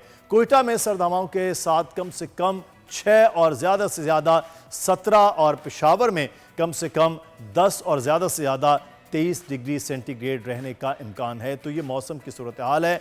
कोयटा के अंदर आने वाली सर्द हवाओं ने कराची की रातें और शामें और सुबह ठंडी कर दी हैं। अलबत्ता कराची का मौसम कदरे मुख्तलिफ नज़र आया है, और वो है इस वक्त दोपहर के वक्त गर्मी। तो वापस चलते हैं अब सहर ज़ुहैब की जानिब। जो सहरिश कराची के मौसम के बारे में आपको मालूम हो गया, पूरे मुल्क का मौसम हमने अपने नाज़रीन को बताया। अब Mudassir, thank you so much. और अब जनाब हमें करनी है पाकिस्तान क्रिकेट टीम की। छोटे डॉन की तो हमने शुरू में बात की थी, अब ज़रा कुछ तफसील से बात करते हैं। दौरा ऑस्ट्रेलिया के लिए कौमी स्क्वाड ने तैयारियों का आगाज़ कर दिया है। ट्रेनिंग सेशन स्टार्ट हो चुके हैं। मोहम्मद हफीज़ बल्लेबाजों को बैटिंग के गुर सिखाते रहे, और बॉलिंग कोच सईद अजमल ने स्पिनर्स को स्पिन का जाल बुनने की तरबियत दी है। फास्ट बॉलर्स की लाइन और लेंथ बेहतर बनाने का टास्क उमर गुल ने संभाल लिया है। खिलाड़ियों ने ऑस्ट्रेलिया का मुश्किल दौरा करने के लिए अपनी खामियों पर मकामी कोचेस से मशवरे किए हैं। रावलपिंडी स्टेडियम में जारी कैंप में बाउंसी विकेट्स से निपटने पर खुसूसी तवज्जो दी जा रही है जनाब। और पहले तो हम देखते थे गोरे हमारे कोच थे, लेकिन अब ये जो मकामी कोचेस हैं ये कितने कारगर साबित होते हैं, इस पर बात करने के लिए इस वक्त हमें ज्वाइन कर चुके हैं नुमाइंदे हैं बोल न्यूज़ के अब्बास शबीर साहब। अस्सलाम वालेकुम अब्बास साहब, कैसे हैं आप? जी वालेकुम सलाम, गुड मॉर्निंग। Good morning. और इवेंट वर्ल्ड कप को एंजॉय करने के बाद मेरा ख्याल है आपने भी कमर कस ली है, जो ऑस्ट्रेलिया की टेस्ट सीरीज है उस हवाले से नजर रखी हुई है, तो क्या हालात वाकयात हैं, तैयारी कैसी चल रही है? देखें, आपने बड़ी ज़बरदस्त बात की कि गोरे कोचेस नहीं है, लोकल कोचेस हैं। और अब मैं टीम का माहौल और जो इन्वायरमेंट है, जो खिलाड़ियों की बॉडी लैंग्वेज है, ये वो किसी और तरीके से अब मैं देख रहा हूँ। अच्छा। जब गोरे कोचेस थे तो टीम के खिलाड़ियों का मोराल, उनका बॉडी लैंग्वेज और थी। अब तमाम चीज़ें मुकम्मल हो गई हैं, नई मैनेजमेंट है, हफीज़ आ गए हैं, उमर गुल आ गए हैं, सईद अजमल आ गए हैं, बड़ी अच्छी मीडिया मैनेजमेंट। आपको पता है ना कि भारत के अंदर असल खराबी हमारी मीडिया मैनेजमेंट थी। जो टीम के साथ मीडिया के लोग थे उनकी वजह से हमें बहुत नुकसान उठाना पड़ा। तो अब बड़ी अच्छी मीडिया मैनेजमेंट टीम के साथ है, अच्छे कोचेज हैं, हफीज़ हैं और फिर टीम मैनेजर हैं नवीद अकरम चीमा साहब। तो खिलाड़ियों का मोराल अब थोड़ा सा डिफरेंट है, क्योंकि अपने लोगों में आप जब बैठे होते हैं, अपने लोग आपको बता रहे होते हैं तो उसकी बात कुछ और होती है, वो आपके दिमाग में चीज़ जल्दी बैठ जाती है। इसी तरह आज हफीज़ ने सुबह मैंने देखा कि रावलपिंडी क्रिकेट स्टेडियम में तमाम सीनियर्स खिलाड़ी को बिठाया, जिसमें सरफराज भी थे, कप्तान भी थे, साबित कप्तान बाबर आजम भी थे। उनको उन्होंने पूरा एक लेक्चर दिया 10 से 15 मिनट का, जिसमें उन्होंने ये बड़ा कैटेगोरिकली कहा कि इस वक्त हमारी टीम है वो बड़ा one of the best team है, अच्छे लड़के हैं और हमारे पास एबिलिटी है कि हम ऑस्ट्रेलिया को ऑस्ट्रेलिया की सरजमीन पर शिकस्त दे सकते हैं। तो प्रोफेसर जो हैं वो अपना लेक्चर दे रहे थे, जो आप बात कर रहे हैं वो उनको वैसे भी इसीलिए कहा जाता है बड़ा मोटिवेट करते हैं। लेकिन एक चीज़ जो हमने, आप तो खैर वहाँ ग्राउंड में इसको एक्सपीरियंस करते रहे हैं कि पाकिस्तान की बॉलिंग साइड दोनों जानिब, चाहे वो फास्ट हो चाहे वो स्पिनर्स हों, वो बुरी तरह नाकाम रही है। उमर गुल बॉलिंग कोच हैं और सईद अजमल, क्या तैयारियां की जा रही हैं, किस चीज़ को फोकस किया जा रहा है इन दोनों की जानिब से इस वक्त बॉलर्स के लिए? देखें, स्पिन कोच अगर हम इंडिया ले जाते वर्ल्ड कप में तो शायद हमारी ये सूरत हाल नहीं होती। लेकिन एक पूल, मैं वहां से आपको बार बार कहता था कि एक नया पूल बनाया जा रहा है जिसमें 5 फास्ट बॉलर्स, 5 स्पिनर्स और 5 बैट्समैन तैयार किए जा रहे हैं। उमर गुल का कैंप के अंदर हफीज़ के साथ होना ये बहुत अच्छी बात है। सईद अजमल का कैंप के अंदर खिलाड़ियों के साथ स्पिनर्स के ऊपर काम करना ये बहुत ज़बरदस्त बात है। और हम इस ट्रेनिंग कैंप के अंदर बड़ी अच्छी चीज़ ये देख रहे हैं कि जो हमारी पूरी मैनेजमेंट है वो हमारे प्लेयर्स के साथ मुकम्मल तौर पर इन्वॉल्व है, चाहे वो बॉलिंग है, चाहे वो बैटिंग है, फील्डिंग है, चाहे वो नेट्स के अंदर वार्म अप एक्सरसाइजेज हैं। जब आपका कोचिंग स्टाफ खिलाड़ियों के साथ इन्वॉल्व होता है तो आपके खिलाड़ियों का मोराल ऑटोमेटिकली बिल्डअप हो जाता है। कल ट्रेनिंग सेशन में इमामुल हक की शादी थी, आपको पता होगा, जिसकी वजह से सरफराज नहीं आए थे, बाबर आजम नहीं आए थे। आज बाबर आजम ने भी कैंप को ज्वाइन कर लिया है, सरफराज ने भी कैंप को ज्वाइन किया है, उस्मान कादिर ने ज्वाइन, हसन अली भी, मैंने देखा कि हसन अली भी कैंप में मौजूद थे।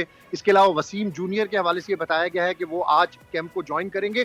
तो फुल स्ट्रेंथ के साथ इस वक्त रावलपिंडी क्रिकेट स्टेडियम में। ऑन लाइटर नोट मुझे एक बात बताइएगा, जो कि मेरा एक जनरल एक मेरी थिंकिंग है, आप ज़्यादा बेहतर इस पर बता सकते हैं।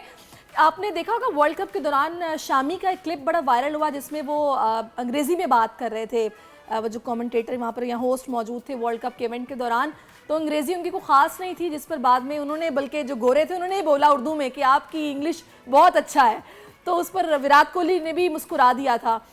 अब जब गोरे कोचेस नहीं हैं और अब माशाल्लाह मकामी कोचेस हैं जिनसे आप बेहतर तरीके से कम्युनिकेट भी कर सकते हो, कि हमारे कुछ क्रिकेटर्स ऐसे हैं जिनकी अंग्रेज़ी में उस तरह कमांड नहीं है, अपनी ज़ुबान से हमें मोहब्बत है, इस पर हमें फ़ख्र है, ये कोई ऐसी बात नहीं है, लेकिन अपनों से बात करने का, उनको अपनी प्रॉब्लम समझाने का, टेक्निकलिटीज़ पे बात करना मे भी उनसे हिचकिचाहट होती हो, अब कितना बेहतर है? देखें, यही तो हिचकिचाहट थी, यही तो एक गैप था जिसकी वजह से शायद हम कहते थे कि हमारी परफॉर्मेंस बेहतर नहीं है। क्योंकि देखें, जब आपके कोचेस ऑनलाइन कोचिंग करेंगे और टीम जिस वेन्यू पर सीरीज खेलने के लिए पहुंचेगी, आपके कोचेस वहां पर टीम को ज्वाइन करेंगे, आपके पास 2-3 दिन रह जाते हैं खिलाड़ियों के साथ इंटरेक्शन करने में, खिलाड़ियों के साथ बातचीत करने में। तो आप किस तरीके से आप उस कोच का दिया हुआ चीज़, जो प्रोडक्ट वो आपको बता रहा है, वो आप उसको कैरी करेंगे, ये बड़ा मुश्किल होता है। इसलिए हमेशा से लोकल कोचेस का बड़ा फ़ायदा होता है, आपकी अपनी ज़बान होती है, अपने मुल्क के प्लेयर्स होते हैं, आपस के अंदर इंटरेक्शन होती है, in the field, out the field. आपके साथ बातचीत, एक दोस्ती वाला माहौल होता है। आप टेलीफोन के ऊपर, मैसेजेस के ऊपर आप चीज़ें एक्सचेंज कर सकते हैं। जो लोकल कोचेज होते हैं वो अच्छे तरीके से जो गलती कोताहियाँ होती हैं, जहाँ पर आप चीज़ों को लैग कर रहे होते हैं, अगर बॉलर सही लाइन और लेंथ पे बॉल नहीं कर रहे, तो आप उनको अपनी लैंग्वेज के अंदर प्रॉपरली समझा सकते हैं। और लोकल कोचेज का यही फायदा होता है कि आप फौरी तौर पर जो प्लेयर्स हैं उनको पिक कर लेते हैं। अंग्रेजी की जो बात आपने की, अंग्रेजी कोई ऐसा मसला नहीं होता। अंग्रेजी तो मोस्टली प्लेयर्स जो हैं हमारे अब बोल ही लेते हैं, क्योंकि इतना एक्सपोजर इनको मिला है क्रिकेट की वजह से। तो अब ये टूटी फूटी अंग्रेजी तो बोल ही लेते हैं। प्लेयर्स का असल काम जो है उनका खेलना है, जबानें तो सारी बड़ी अहम है, अब वो सीख जाते हैं with the passage of time, लेकिन असल चीज़ है परफॉर्मेंस। और वो परफॉर्मेंस अब नई पूरी की पूरी टीम मैनेजमेंट है, उसके बाद ऑस्ट्रेलिया में परफॉर्मेंस क्या होती है वो देखेंगे। बहुत शुक्रिया अब्बास, आप हमारे साथ मौजूद थे। रावलपिंडी आगाह कर रहे थे कि प्रैक्टिस चल रही है सहरिश। और दूसरा कि इस वक्त सबसे मकबूल तरीन खेल की बात करेंगे, फुटबॉल। बिल्कुल जनाब, फुटबॉल मकबूल तरीन खेल है और हमारे यहाँ तो मिनी ब्राज़ील मौजूद है भाई। फुटबॉल की अगर बात की जाए तो आलमी मुकाबले फ़ीफ़ा के लिए क्वालिफाइंग राउंड में पाकिस्तान शरीक हुआ है। पहला मुकाबला भी जीता, दूसरे राउंड तक गया, लेकिन अफसोस कि इस्लामाबाद में फ़ीफ़ा क्वालिफाइंग राउंड 2 के मैच में पाकिस्तान को ताजिकिस्तान से शिकस्त का सामना रहा। ये मुकाबला इस्लामाबाद के जिन्ना ग्राउंड में हुआ था। इस ग्रुप के इब्तदाई मैचेस में भी सऊदी अरब ने पाकिस्तान को 4-0 से शिकस्त दी थी। खैर अगली बार पाकिस्तान फुटबॉल टीम के लिए नेक ख्वाहिशात हैं हमारी तरफ से। लेकिन इस वक्त हमारे साथ मौजूद हैं हसीब खान, जो कि कौमी फुटबॉल टीम में यंगेस्ट प्लेयर हैं, तो कुछ उनसे हम बात करेंगे आज और जानेंगे उनके क्या तासुरात हैं इस शिकस्त के बाद। बिल्कुल Haseeb, thank you so much. FIFA world cup qualifying मुकाबलों पर कुछ बताएं। पहले राउंड में कंबोडिया को शिकस्त दे दी, लेकिन राउंड 2 में हम ताजिकिस्तान से हार गए थे। क्या वजह है? नई टीम है, क्या हुआ, क्या था? Thank you so much for having me at the show. सबसे पहले तो it was a huge victory in Pakistan history, football की हिस्ट्री में, बिल्कुल, कि उसने कैम्बोडिया को first ever preliminary world cup qualifying round में हराया and we have qualified for the round 2। Quick review, round 2 में सऊदीया, ताजिकिस्तान और जॉर्डन हैं और fourth team is Pakistan. Obviously ये जो साइड्स हैं ये बहुत कम्पिटिटिव हैं। We played against Saudia, we lost Tajikistan in home and Saudia away match. तो हाउएवर आई वुड से कि ये सारी टीम्स वर्ल्ड कप खेलती हैं। Saudi Arabia is one of the Asian top teams, but the team gave them a very good battle. अच्छा, और लड़कों ने काफी मुझे ये अच्छा सऊदीया ने तो अर्जेंट आया था और आपने सऊदीया के जिसके साथ मुकाबला किया वो बड़ा ज़बरदस्त था, नहीं लग रहा था। तो हमें तो ये डर था कहीं दर्जन ना हो जाए, लेकिन बहुत अच्छा डिफेंस और बड़ा ज़बरदस्त खेल था। बिल्कुल। अच्छा हसीब, मुझे आपसे ये पूछना है कि पाकिस्तान में तो मैंने देखा है क्रिकेट के बाद फुटबॉल के क्रेजी लवर्स मौजूद हैं, लेकिन इस खेल पर कुछ जवाल भी है, यहाँ पर उस तरह तवज्जो नहीं है, इसकी वजह क्या है? देखिए, फुटबॉल के सवाल पजीर होने की जहाँ तक बात है, तो ऑब्वियसली जब मैं छोटा था तब से मैं देखता आ रहा हूँ that there is inconsistency. I would say कि फेडरेशन पे ऑन एंड ऑफ बैन्स लगते रहते हैं फीफा की तरफ से, and whatever the reason is, internal politics or whatever it is, but due to that there is inconsistency and that is why players feel करते हैं कि उनका फ्यूचर इतना सिक्योर नहीं है financially. Secondly, I would say that there is a league missing in Pakistan, a club league or whatever form of a league that is competitive on international level. उसको develop करने की बहुत जल्द ज़रूरत है और I think there is potential and इसको जितना ज़्यादा पाकिस्तान के फुटबॉल को बेहतर करने के लिए हंगामी तौर पर क्या इकदाम किए जा सकते हैं? आइडियली अगर बात की जाए आपके सवाल के जवाब में मैं कहूँगा कि हमें एक फौरी तौर पर एक नेशनल प्लान बना देना चाहिए जो कि लॉन्ग टर्म हो। शॉर्ट टर्म की अगर मैं बात करूं तो प्लेयर्स को एक्सपोजर प्रोवाइड करना would be a very important thing.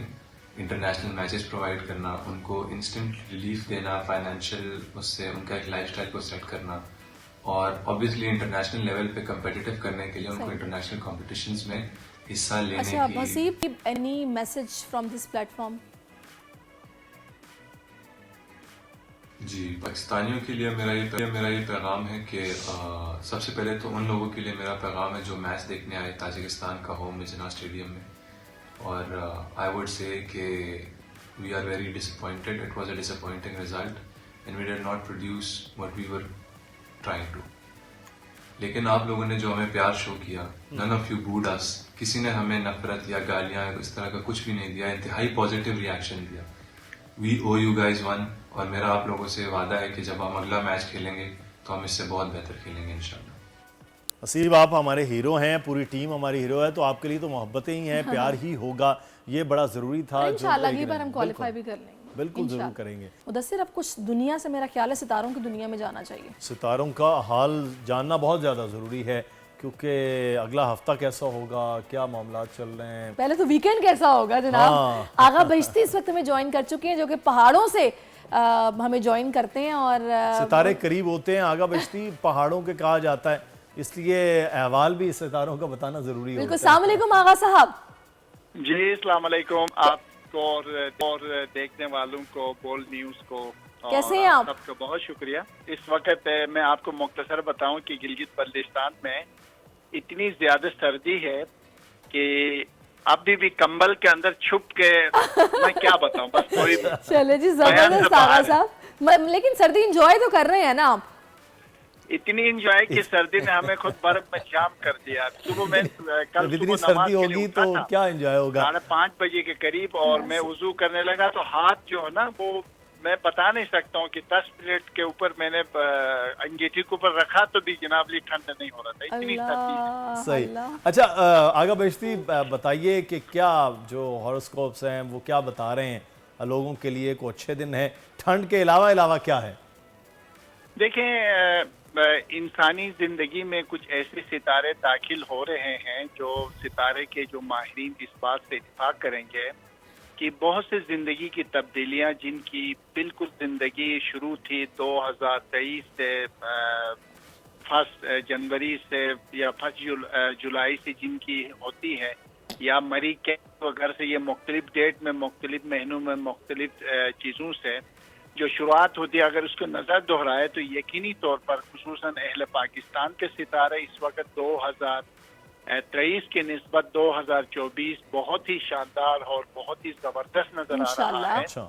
और अल्लाह ताला की ताईद और मदद से मुझे लगता है कि जो मुश्किलात है, इनफरादी मुश्किलात की होती है, सियासी मुश्किलात तो अपनी जगह पर बरकरार है, इनफरादी जो लोग बहुत से मामलात की वजह से, जिनकी रिश्तों की वजह से, जिनके काम, कारोबार, जॉब, सफ़र, वीज़ा, और खुसूसन उन लोगों के लिए गुड न्यूज़ है जिन्होंने कई सालों से कनाडा या अमेरिका के लिए इंतज़ार कर रहे हैं, उन सब के लिए रास्ते खुलते हुए, सफ़र बनते हुए, सफ़र से निकलते हुए, आगे बढ़ते हुए, शानदार तरीके से जिंदगी के नए तरीकों से अपनी इज्जत और जो नए बेचारे कोशिश कर रहे हैं वीज़े लगवाने की, वो क्या करें? मेरे ख्याल से सबका लग जाएगा। और वैसे भी आपका तो मुझे लगता है कि 2000 मैंने वैसे भी आपके जायचे तैयार किया है और मैंने भेजने भी हैं। अच्छा। आपको तो माशाल्लाह आपके जायचे के हिसाब से तो आपकी जो किस्मत है 11, जहाँ तक मुझे एग्जैक्ट तो याद तो नहीं है, मेरे ख्याल 11 अप्रैल से आने वाले 2024 से आपकी जिंदगी में नए सितारे हैं, और यकीनन सफर के साथ नए घर, नए सफर के तरफ, नए सोच के साथ आप आगे बढ़ोगी, और यकीनन बहुत शुक्रिया, बड़ा अच्छा बता रहे हैं आप, पॉजिटिव। अच्छा आगा साहब, अब मुझे एक बात बताएं आप, अब चूंकि इलेक्शन भी करीब है और हम बड़ी गहमा गहमी खलचल भी देख रहे हैं, हमारे यहाँ आपको पता है कि 2-3 ही बड़ी सियासी जमातें हैं जिनके बड़े कदावर सियासतदान हैं, हर किसी की कोशिश ये है कि भाई वो सिंपल मेजॉरिटी ले जाए और अपनी एक मजबूत हुकूमत बनाए। आगे 2024 में आप किसके सितारे देख रहे हैं जो कि इस वक्त आपको बड़े चमकते दिखाई दे रहे हैं? देखिए, इस वक्त अगर मैं ईमानदारी से बात करूं तो बेजाहिर तो इस वक्त मियां नवाज शरीफ बहुत ही आगे नजर आ रहा है। अलबत्ते आगे होने के बावजूद भी मियां शहबाज शरीफ अपने भाई को ही टफ मुकाबला करता हुआ नजर आता है वजारत आला के लिए। तो मुझे लगता है आने वाला वक्त इनका मुकाबला होगा, मगर पाकिस्तान में मखलूत होगी। मगर पावर की जो पार्टी मुझे नजर आ रही है, हिसाब किताब और सितारों की दुनिया से, जो जिनको सितारों के ऊपर उरूज है या जिनको जायके पता है, पाकिस्तान तहरीक इंसाफ के सितारे बहुत बुलंद हैं और वो बहुत ऐसे हैरान कर देगी आने वाले वक्त में। इसके बावजूद भी फिलहाल जो बुनियादी तौर पर टॉप पे जो इस वक्त नजर आ रहे हैं, मियां नवाज शरीफ और मियां शहबाज शरीफ के दरमियान ही मुकाबला होगा। पीपल्स पार्टी की तो आपने बात ही नहीं की। नून की बात है, पीपल पार्टी फिलहाल अभी दिल्ली दूर है, फिलहाल पीपल पार्टी इत्तेहाद में आ सकती है, मिलकर हुकूमत बना सकती, इस तरह के मामलात में आसिफ अली जरदारी और बिलावल भुट्टो मामलात को देखेंगे। अलबत्ता मुझे वज़ीर आज़म की जो कुर्सी पर फिलहाल अगर आज के हिसाब से देखे जाए तो मियाँ शहबाज शरीफ और दोनों भाइयों के दरमियान मुकाबला नजर आ रहा है। तो इलेक्शन जो है वो 8 फरवरी को हो जाएगा, इलेक्शन की डेट क्या, या ये आगे जाएगा? मुझे लगता है ऐसे कि क्योंकि मार्च के पहले से भी आपके इस चैनल पे ही बार बार हम प्रोग्राम भी कर रहे हैं कि मुझे मार्च अप्रैल तक जाते हुए नजर आता है। अच्छा, आगे अगर जाते इसमें हुए हो नजर गया आ तो रहे हैं। जी मुझे आगे जाते हुए नजर आता है। मजीद मुझे लगता है या तो मार्च के पहले हफ्ते में होंगे या तो फिर 11 अप्रैल के दरमियान कोई इन डेटों पे मुझे नजर आता है। 8 फरवरी की तारीख अपनी जगह पर मौजूद है, मगर सितारों की दुनिया से अगर 8 तारीख को हम मियाँ शहबाज शरीफ या मियाँ नवाज शरीफ या इमरान खान या बिलावल या किसको भी हिसाब लगाते हैं तो वज़ीर आज़म के जो सितारे होते हैं वो नजर नहीं आते। यानी ये इस डेट पे क्या ये जीतने के बाद आगा साहब ये भी तो हो सकता है कि इन 3-4 नामों के बाद कोई और नाम ही आ जाए वजीर आजम के लिए, हो सकता है उसका जायचा ही आज तक ना बना हो, तो ये भी तो हो सकता है। मुमकिन है ये हो सकता है कि इसी वजह से इस डेट पे ये जो हमारे जो ताकतवर लोग हैं जिनकी बड़ी बड़ी पार्टियां हैं उनका जो डेट के हिसाब से अगर हम 8 को डालते हैं तो उस हिसाब से इनमें से कोई भी फिलहाल जो है उस डेट पे वज़ीर आज़म के जो मनसब पे नजर नहीं आता। अगर हम मार्च पे ले जाएं या अप्रैल में ले जाए तो फिर उस वक्त जो है सबके सितारे बुलंद नजर आते हैं। चलें जी, इसका मतलब है कि इलेक्शन को आगे करवाना पड़ेगा। अगर तो आपसे वो राब्ता कर लेंगे तो सोचेंगे इस बारे में। बहुत शुक्रिया आपका आगा बहिश्ती साहब, आप हमारे साथ मौजूद रहे हैं और आपने इस हवाले से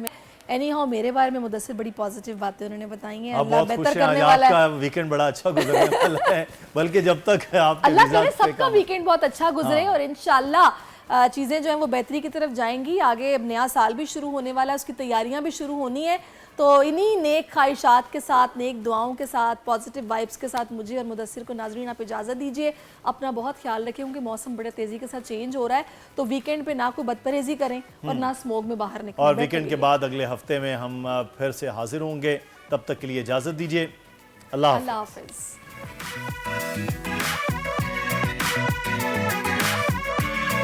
सुबह आउट ऑफ कंट्रोल है, दुनिया बोल है, तेरी दुनिया बोल है। सब्सक्राइब करें और बेल दबाएं ताकि कोई खबर रह न जाए।